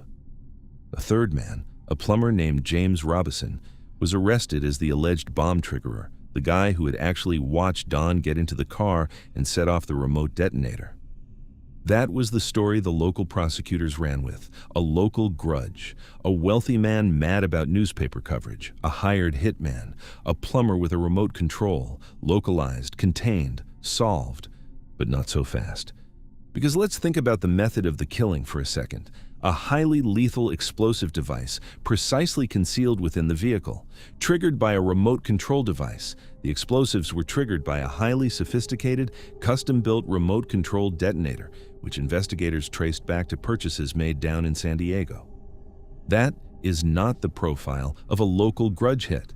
That is not what a jilted businessman with a grievance calls in. If a rich guy just wanted a reporter dead, you shoot him in a dark alley, you run him off the road, you break into his house. You do not construct a bespoke, remote-triggered dynamite device, drive it up from San Diego, plant it under his car in a public parking lot, and detonate it in broad daylight in the middle of a major American city. That is a military-grade assassination. That is a message murder. And a message murder is not usually financed by one angry customer. It is authorized by an institution. Which brings us to Don's actual dying words. Because look at what he said. The Mafia, Emprise, find John Adamson. He named Adamson, yes, but he named two other things first, the Mafia and Emprise. Emprise was a massive national sports concessions corporation that had deep documented ties to organized crime, including with the very dog racing operations Don had been investigating for years. When Don said Emprise with what could well have been his last coherent breath, he was pointing directly at the syndicate structure he had been trying to expose. Not at a local contractor, not at a liquor magnate. at a national criminal enterprise. The local prosecutors basically ignored that part. They focused their case on Adamson, Dunlap, and Robison. 3 men. 2 of them, Dunlap and Robison, would spend years in and out of the legal system with convictions overturned and retried. Nobody at Emprise was ever charged in the murder. The larger web of Arizona politicians and business figures Don had spent his career investigating was never fully touched. The case was, in a very real sense, contained. Here is another logic gap worth sitting with. Why lure him to a hotel at all? Why the phone calls? Why the changed meeting? If the goal was just to kill Don Bolles, you could do that outside his house. You could do it at his newspaper. Why the elaborate theater of the Clarendon Hotel? The answer, most likely, is his files. Because Don did not come empty-handed. He arrived with a briefcase full of notes, ready for a meeting he thought was going to blow the lid off Arizona politics. When the bomb detonated, that briefcase, those notes, whatever new leads Don was bringing with him, were incinerated. The killers didn't just want Don dead. They wanted whatever he was about to hand over to disappear with him. The Clarendon meeting wasn't just an ambush. It was a document burn. Now, here's the incredible part. Because if the people who ordered Don Bolles killed thought that murdering him would silence the story, they made one of the greatest miscalculations in the history of American organized crime. Because within days of Don's assassination, something unprecedented happened in American journalism. The Investigative Reporters and Editors Organization, the group of professional investigative journalists Don had won an award from in 1980, actually, let me correct myself, that's the group he'd been active in, made a decision. They were not going to let this story die with Don. They launched what became known as the Arizona Project. 36 reporters from newspapers all over the country, from the biggest papers in America. They packed their bags, they flew to Phoenix, and they moved into hotel rooms and spent months together, picking up exactly where Don Bolles had left off, digging into the same land fraud, the same political corruption, the same syndicate ties. Every lead Don had been chasing, they chased. Every source Don had cultivated, they contacted. And when they were done, they published a massive multi-part series that ran in newspapers all over America, exposing the corruption at the heart of Arizona in a way Don alone might never have been able to. The mob had killed 1 reporter, and 36 had shown up to take his place. That, in the end, is what makes this case unique. The Bolles murder was probably intended as a warning. Stop digging. Stop asking questions. Stop naming names. Whoever put John Adamson up to that phone call, whoever supplied the dynamite, whoever authorized the operation, wanted a chilling effect on American investigative journalism. And in the short term, sure, plenty of people in Arizona learned to keep their mouths shut. Plenty of files got buried. Plenty of names never surfaced. But the larger message, the one the killers accidentally sent, was the opposite of what they intended. It was that if you kill a reporter, more reporters come. It was that a newspaper is not a person, it is an institution. And you cannot bomb an institution to death. Don Bolles died on June 13, 1976. He was 47 years old. He left behind a wife and 7 children. Somewhere in Phoenix in the summer of that year, in a room I will never see, somebody made a phone call to somebody else, and the phrase, "It's done," was probably spoken quietly, and both parties probably thought they had just closed a chapter. They didn't close anything, they opened one. And the story Don Bolles was chasing when he walked into that parking lot at 11:34 in the morning on the last full day he would ever spend on his feet kept getting told by other people long after his own voice went silent.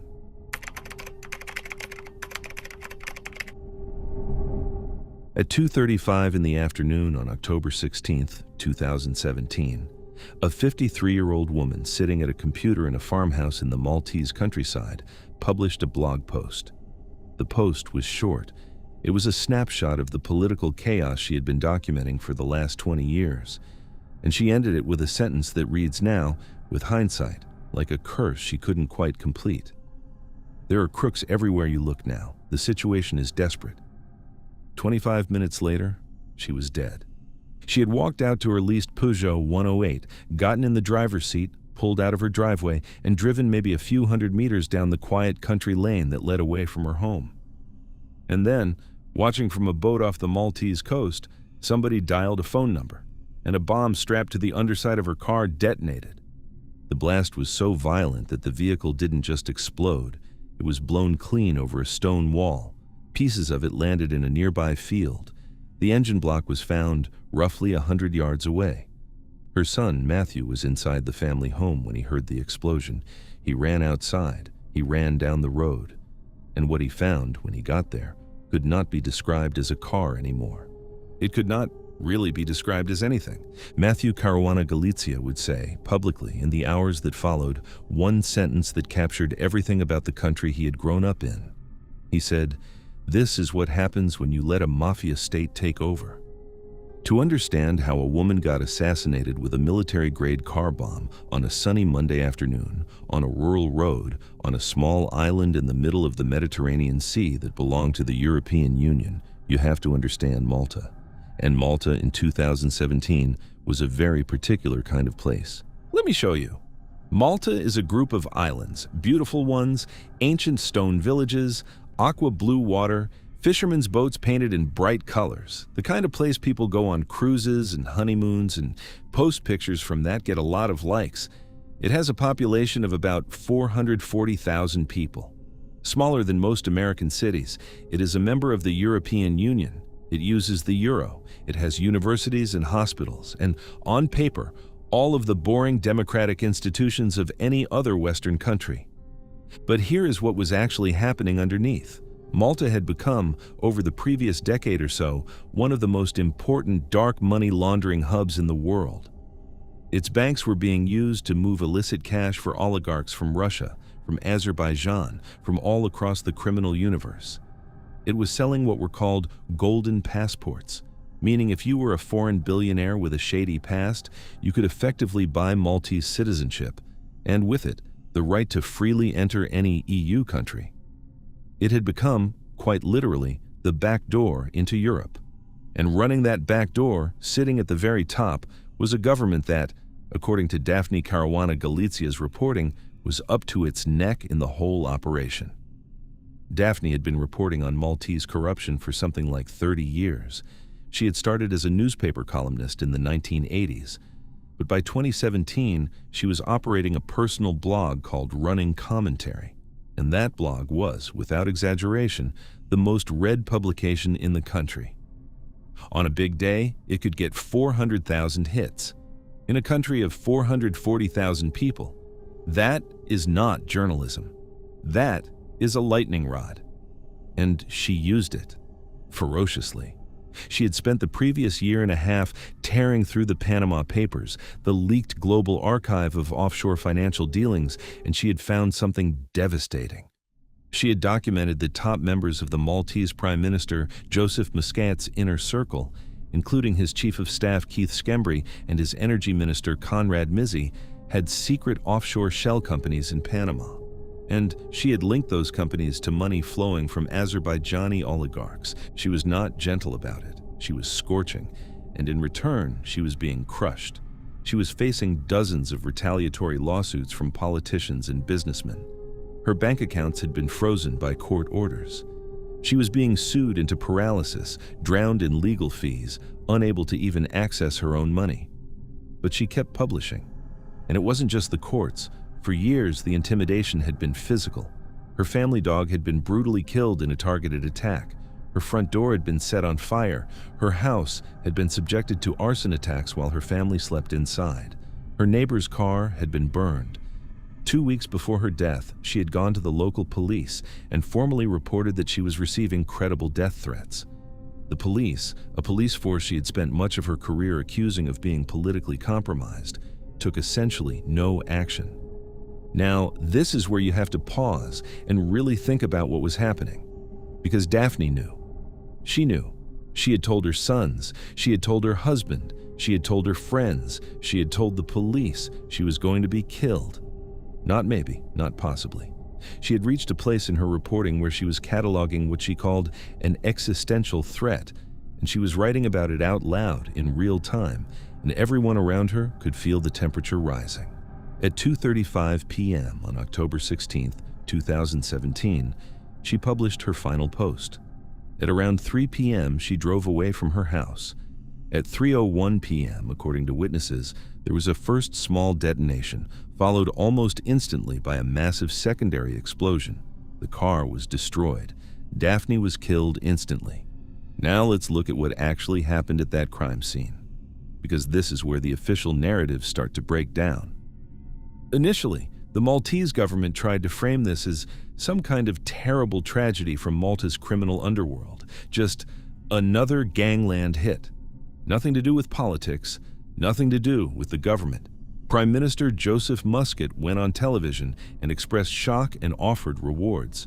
Just another regrettable act of violence. But not so fast. Because when the bomb investigators went in and started reconstructing what had actually happened, the details of the crime told a very specific story. And that story was not a gangland dispute.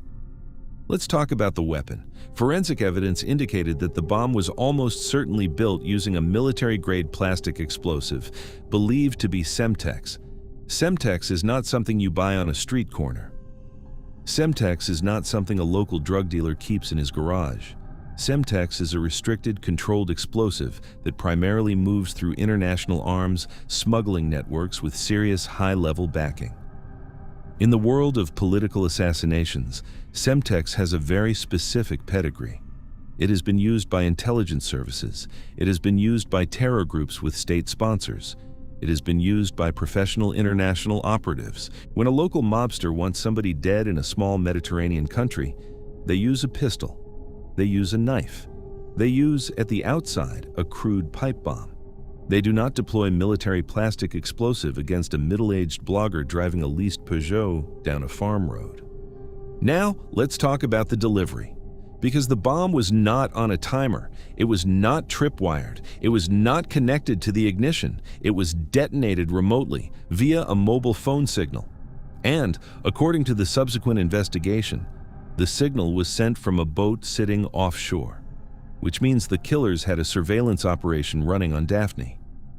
They knew when she left her house. They watched her get in the car. They watched her drive down that road. And then, at exactly the right moment, they pressed a button. That level of coordination, that level of technology, that level of on-water logistical support does not come cheap.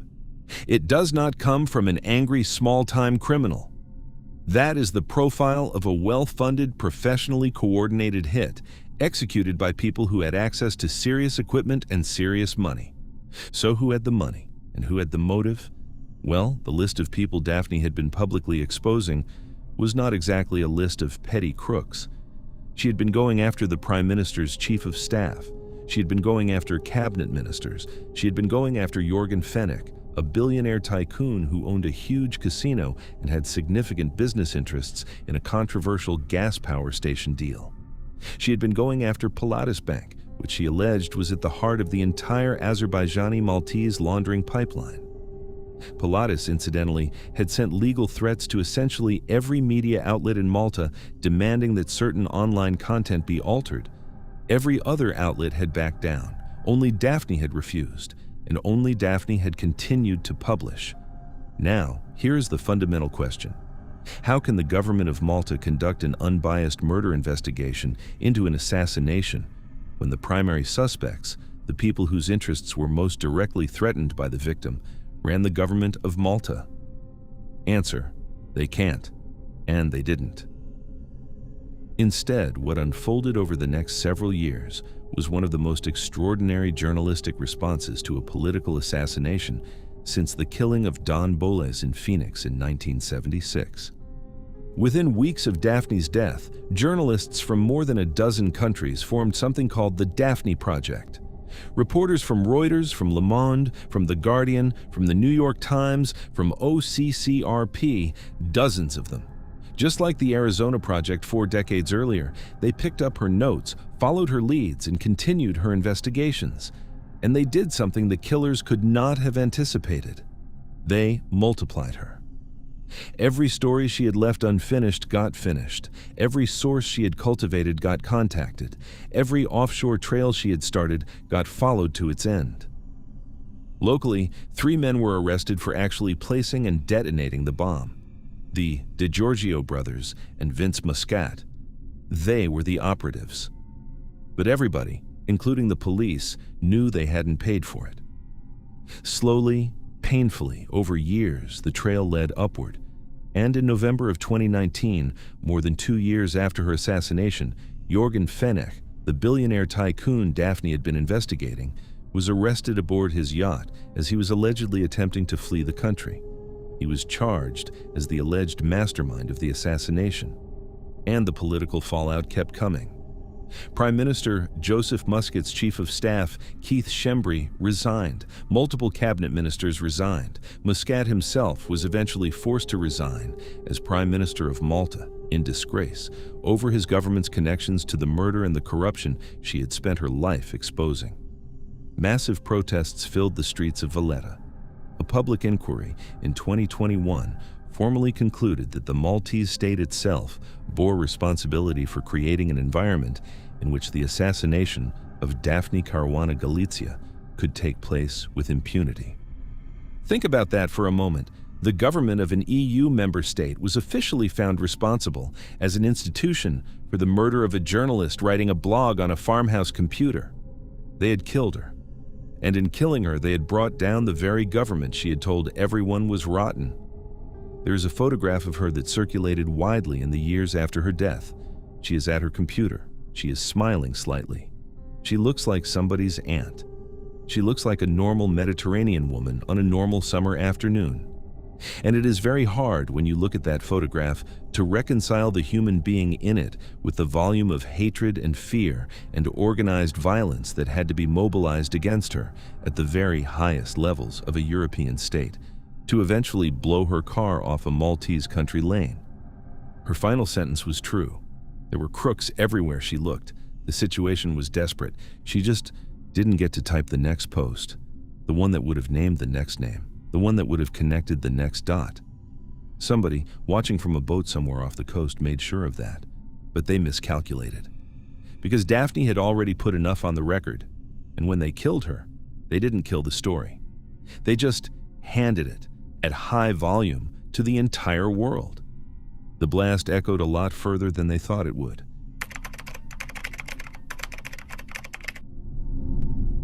Picture a river, not a river you would find on a map of your own country. A river in the deep Amazon called the Itaquaí, in a stretch of the Brazilian rainforest so remote it takes a plane, then another plane, then a boat, then another boat, just to reach the edge of it. The water is brown. The banks are lined with a wall of green so dense you cannot see 3 feet into it. The air is thick and hot. It is early June 2022. The sun is coming up, and 2 men are loading their gear into a small aluminum boat on the riverbank, preparing to head back to town. One of them is a 57-year-old British journalist named Dom Phillips. The other is a 41-year-old Brazilian indigenist named Bruno Pereira. They have been in the jungle for several days. They have interviews recorded. They have notes. They have a 2-hour journey ahead of them down the river to the town of Atalaia do Norte. They will never make it. Somewhere along that stretch of the Itaquaí, in broad daylight on the water, they will be intercepted, shot, murdered, and their remains hidden in a shallow grave in the flooded forest. The boat will be deliberately sunk to hide the evidence. And by the time the Brazilian government finally, reluctantly gets around to sending an actual search operation into the jungle, 10 days will have passed, and the truth will only come out because the people who did it, in the end, will not be able to keep their mouths shut. To understand this story, you have to understand the place.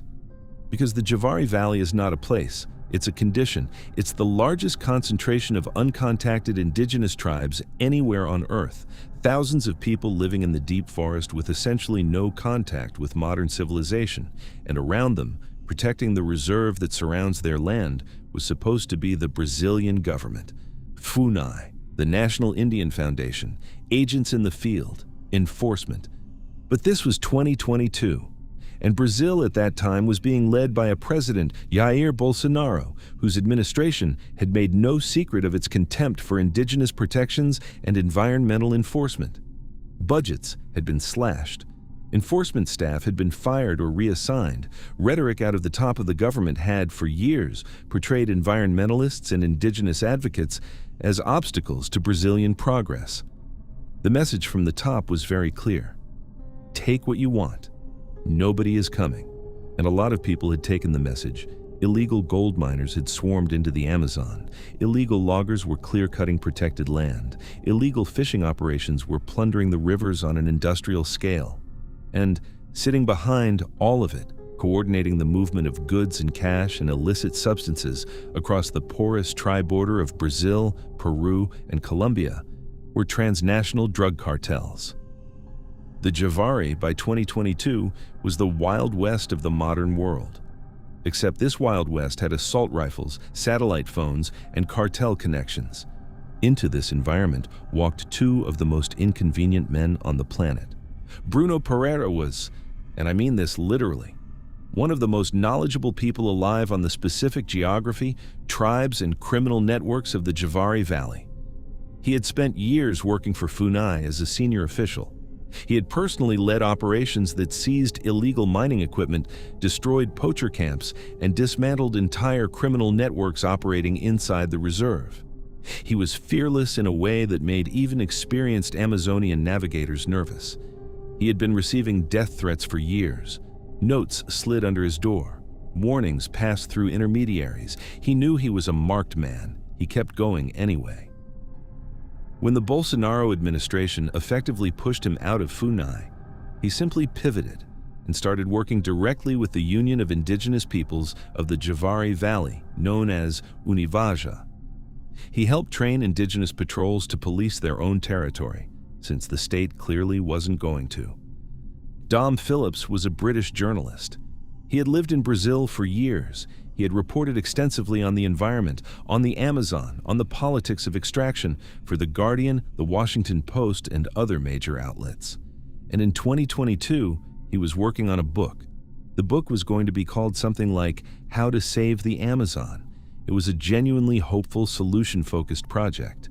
He was traveling through the rainforest, interviewing people who had ideas for a sustainable future. Bruno agreed to take him into the Javari. Just for a few days, just for interviews with the indigenous patrol teams that Bruno had been training. Get in, do the work, get out. Here is what happened on that trip. Because the pattern that emerged in the days leading up to their murder is exactly what you would expect if you had read one of Bruno's own reports on how cartels operate on the river.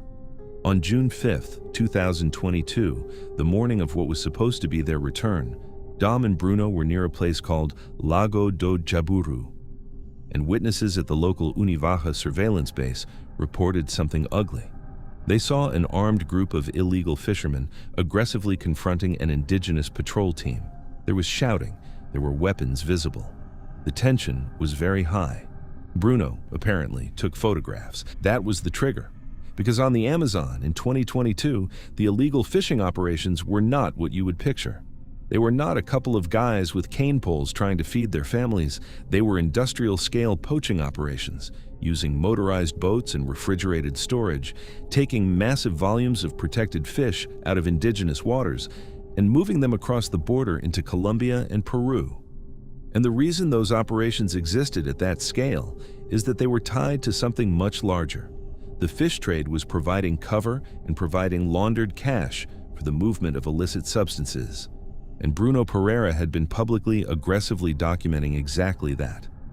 That morning, after Bruno and Dom finished up at the surveillance base, they loaded their boat and started the 2-hour journey back down the Itaquai toward Atalaia do Norte. They never arrived. Now, this is where I want to slow down. Because when they didn't make it to town, the initial response from the Brazilian federal government was, to put it politely, embarrassing. And to put it honestly, a scandal. The initial official statement suggested that Dom and Bruno might have simply gotten lost, or wandered off, or had some kind of accident. The federal police announced they were investigating, and then, for the first crucial hours and days, they essentially did nothing on the ground. There was no massive naval search, no coordinated aerial operation, no urgent federal deployment. The response was slow, understated, almost bored. Meanwhile, Univaja, the indigenous organization Bruno had been working with, was tearing the jungle apart. Their patrols went out immediately in their own boats, at their own risk, with their own limited resources, to look for the two men. They followed the river. They interviewed witnesses. They found the leads that the federal government wasn't chasing. Let's look at the facts. Because the "they got lost" theory was, from the very first day, absurd. Bruno Pereira was quite possibly the single most experienced non-indigenous navigator of that specific stretch of river alive. He had traveled it dozens, maybe hundreds of times. He knew every bend, every side channel, every landmark. This wasn't some tourist adrift with a paper map. This was, essentially, the world's leading expert on how not to get lost in the Javari Valley. To suggest he simply took a wrong turn on the main artery, in daylight, in clear weather, on a straightforward return trip, is not a theory. It is an insult. But that was the story the government was floating in the early hours when every hour mattered. Now, thanks entirely to Univaja's frantic on-the-ground work and to mounting international outrage, the pressure eventually became too much to ignore.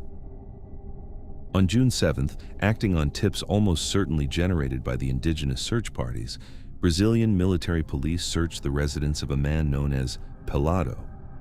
His real name was Amarildo da Costa de Oliveira. He was a local illegal fisherman. Investigators found restricted ammunition, they found drugs, and, crucially, they found blood on the seat of his speedboat. Slowly, the picture came together. Pelado and his brother, along with associates, had pursued Dom and Bruno's boat down the river on that Sunday morning. They had ambushed them. Bruno was shot 3 times, including a fatal wound in the back. Dom was shot as well. According to what prosecutors would later say, Dom was executed simply because he was a witness. He hadn't been the target. He was just there. He had to be silenced. The killers didn't just leave them. They didn't just push them into the current. They engaged in a full coordinated cover-up operation. The boat was intentionally sunk to hide it. The bodies were transported to a remote spot in the jungle. Their remains were deliberately destroyed. They were burned. They were buried. On June 15th, 10 days after the murders, one of the arrested suspects confessed and physically led investigators to the shallow grave where the remains had been hidden. Now, here's the logic gap that I want you to really sit with, because this is what makes this case a case, and not just a tragedy. Because the initial narrative that the government tried to push, and that some media outlets briefly ran with, was that this was a localized squabble, a dispute between fishermen and outsiders. Poor people angry at Bruno for interfering with their livelihood. But not so fast. Ask yourself, when was the last time a group of poor, independent poachers pursued 2 men down a river in broad daylight, ambushed them, executed both of them, deliberately destroyed, and buried their remains in a coordinated location deep in the jungle, and sank a heavy motorized boat to hide the evidence? That is not the profile of a spontaneous crime of anger by struggling locals. That is the profile of an organized, funded operation with logistical support behind it. You do not send heavily armed men into the deep Amazon to execute an international journalist and a former senior government official over the theoretical loss of some fishing income. You do that when what those 2 men were about to expose or disrupt was, in real cash terms, worth millions of dollars. And that's exactly what emerged as the investigation continued.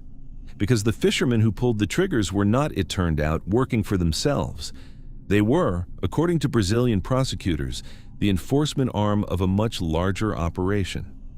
The alleged mastermind, a man nicknamed Colombia, real name Ruben Dario da Silva Villar, was accused of running a massive transnational illegal fishing network that was directly tied to the movement of illicit substances across the Brazil-Peru-Colombia tri-border region.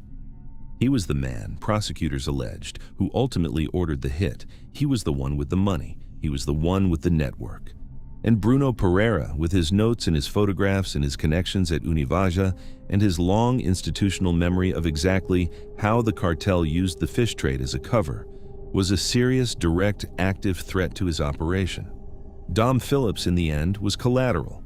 He was the wrong man at the wrong bend of the wrong river.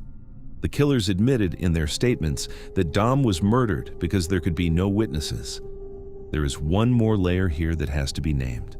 Because the Bolsonaro government did not, as far as anyone has ever been able to prove, personally order this murder. But that government created the conditions that made it inevitable. Years of gutting FUNAI. Years of demonizing environmentalists and indigenous defenders as obstacles to progress. Years of signaling from the very top that if you were an illegal operator in the Amazon, the state was not coming for you. When you tell criminals, for long enough and loudly enough, that nobody in power really minds what they do, some of them will eventually feel comfortable enough to execute a British journalist and a Brazilian government expert in daylight on a river, destroy the evidence, and go home. The state did not pull the trigger, but the state disarmed the guardrails. Dom Phillips and Bruno Pereira went into the Javari Valley in June of 2022 because they wanted to tell a story about protecting the Amazon and about the people who had lived in it for thousands of years. They were, by any measure, on the side of the forest. They got in a small aluminum boat one Sunday morning to make a 2-hour trip back to town. And somewhere out there on the Itaquai River, on the water, in the deep green heart of the last great rainforest, somebody decided that the story they were going to tell was too dangerous to reach a newsroom. The killers thought the jungle would hide them. The jungle didn't. But the price of dragging that truth back out into the sunlight was, in the end, the two men themselves.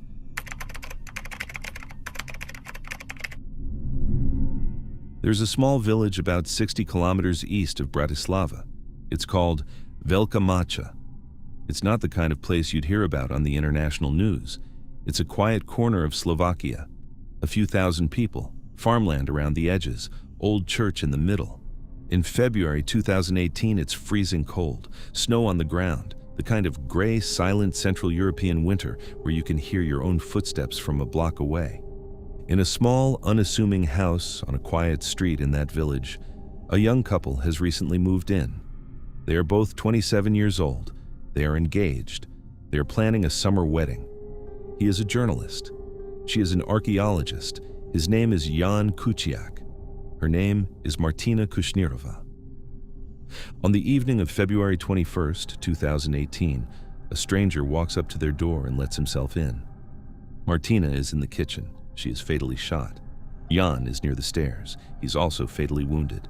Then, the killer walks back out into the winter night, gets into a car, and drives away.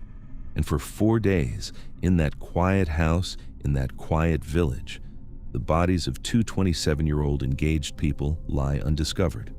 Because they are young, and because they live alone, and because nobody expects them at work every single day, it takes 4 days for anyone to notice they have gone silent. On February 25th, Martina's mother, Zlata, panics. She can't reach her daughter. She calls the police. Officers go to the house. They break in.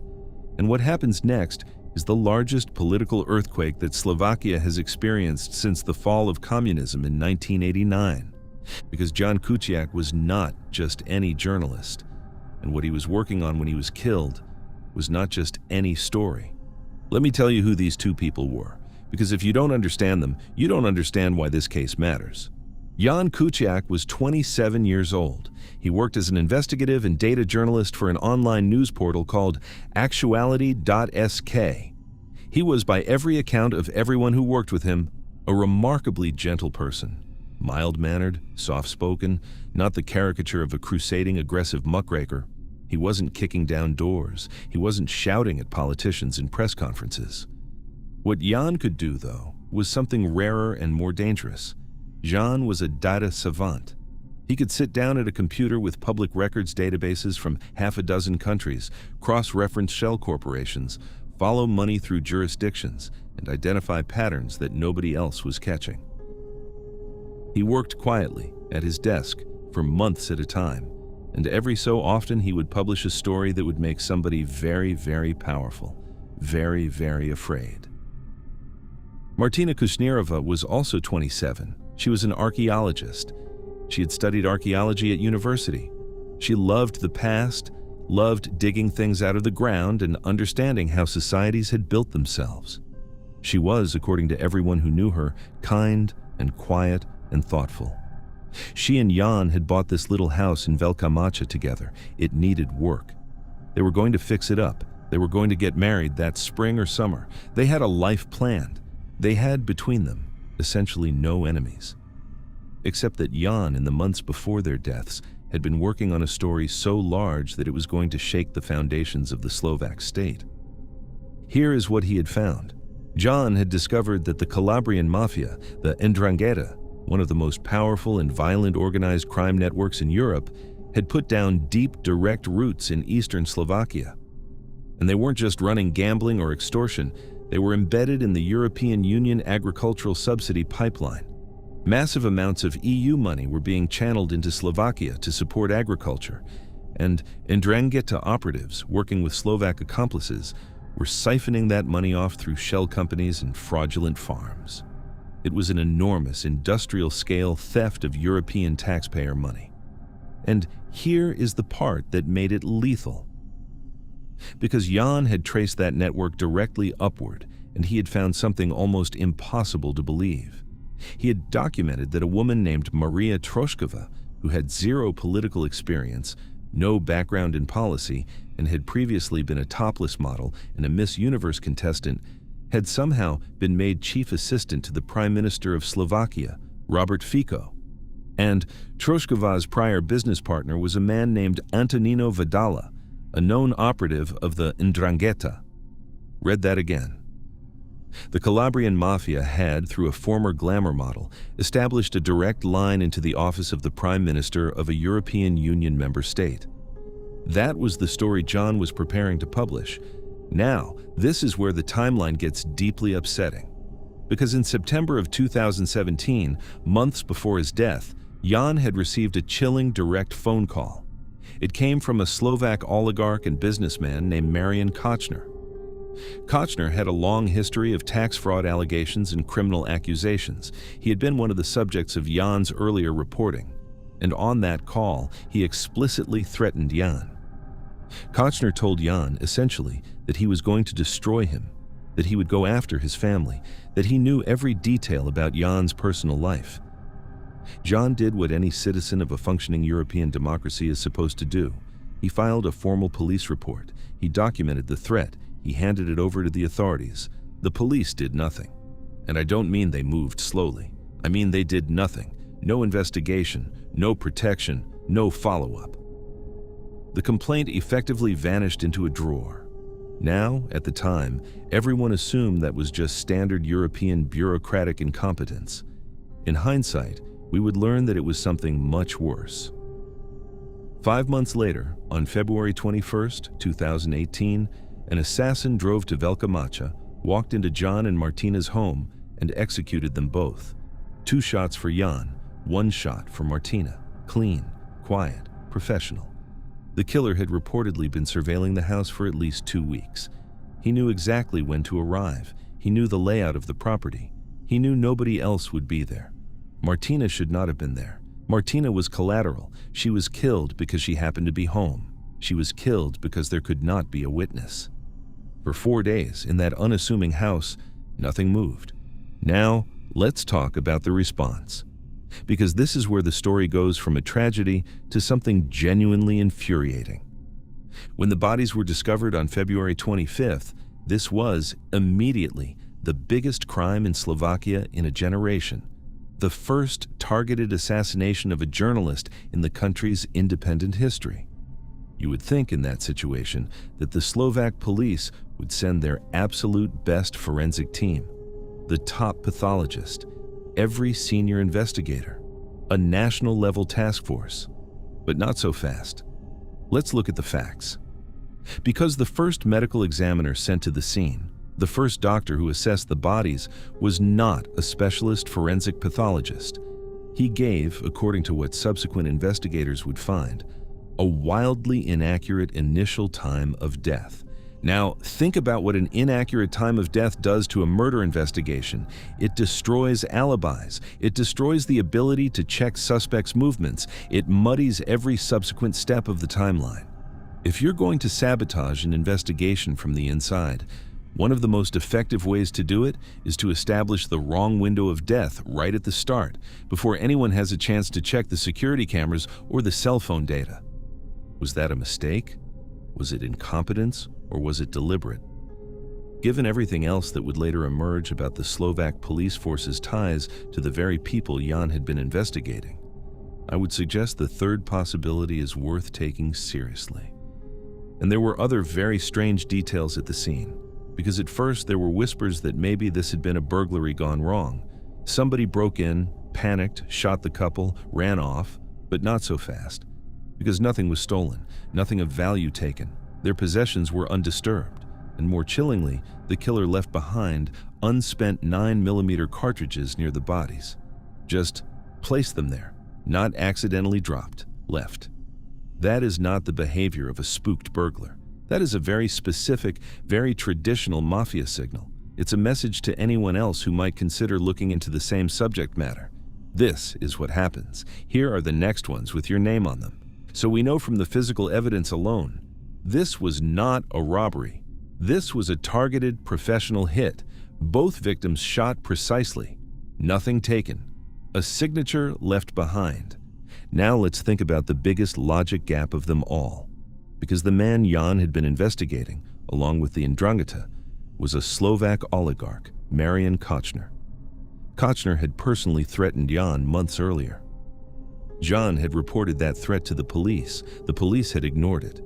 The victim's own final unpublished article implicated politicians in the ruling Smear party, and by extension, the police apparatus that answered to them. So who conducts the murder investigation? The very institutions the victim was in the process of exposing. The Slovak police force, under the ultimate authority of the Slovak interior minister, answering up the chain to the Slovak prime minister, all of whom sat at the very top of the network Jan had been mapping. You cannot have an unbiased murder investigation when the primary subjects of the victim's journalism are the ones ordering the murder investigation. It is structurally impossible. And then something incredible happened, because Robert Fico, the Prime Minister of Slovakia, held a press conference. In front of the cameras on live television, he did something that will be remembered for a long time in Slovak political history. He physically stacked €1,000,000 in cash on a table, and he announced that this money was a reward for anyone with information about the murder. €1,000,000 piled up as a prop. The reaction was not the reaction he was hoping for, because to the Slovak public watching at home, that image did not read as a determined government going after killers. It read as vulgar. It read as desperate. It read as the visible sweat of a man trying to distance himself from something everybody suspected he was closer to than he wanted to be. And that is when the country cracked. Because what nobody had counted on, what the killers had not calculated for, what Kochner and his associates had failed to see coming, was what the Slovak people themselves would do when they learned what had happened. Because Jan's colleagues at Actuality.sk and at partner outlets around the world did something extraordinary. They took Jan's unfinished article, the one he had been working on when he was killed, and they published it. Everywhere. In Slovak, in English, in every European language, complete with names, complete with connections, complete with the whole Mafia to Prime Minister's office pipeline. And then the Slovak people came out into the streets. The protests were called for a decent Slovakia. They were the largest public demonstrations in the country since the Velvet Revolution in 1989 that had ended communism. Tens of thousands of people. Then hundreds of thousands. Not for weeks. Not for a moment, for months, demanding justice, demanding accountability, demanding that the mafia state be dismantled, and it worked. Prime Minister Robert Fico was forced to resign. The Interior Minister was forced to resign. The Chief of Police was forced to resign. It was the largest political earthquake in Slovakia in 3 decades. The hitmen were arrested. A former soldier named Miroslav Marček confessed to pulling the trigger. Others were identified as accomplices. Marian Kochner was charged as the mastermind. And here, the story took one more infuriating turn.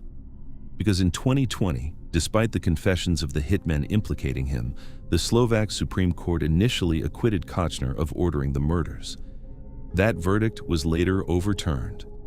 The legal process has been messy and long and imperfect, but the political message was already delivered. The public would not accept the mafia state anymore. They had sent a hitman into a quiet village in February 2018 to bury a story, to silence a mild-mannered 27-year-old data journalist writing a piece nobody was quite ready for. They killed him. They killed the woman he loved. They left unspent cartridges as a warning. They sabotaged the initial investigation. They thought that would be the end of it. And instead, they detonated their own government. Jan and Martina had been planning their wedding. They had bought a little house together. They had picked colors and dates and a summer they were going to remember for the rest of their lives.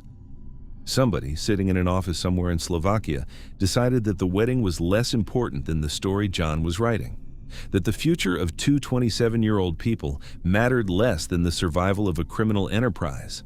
They picked wrong. They didn't just kill a couple.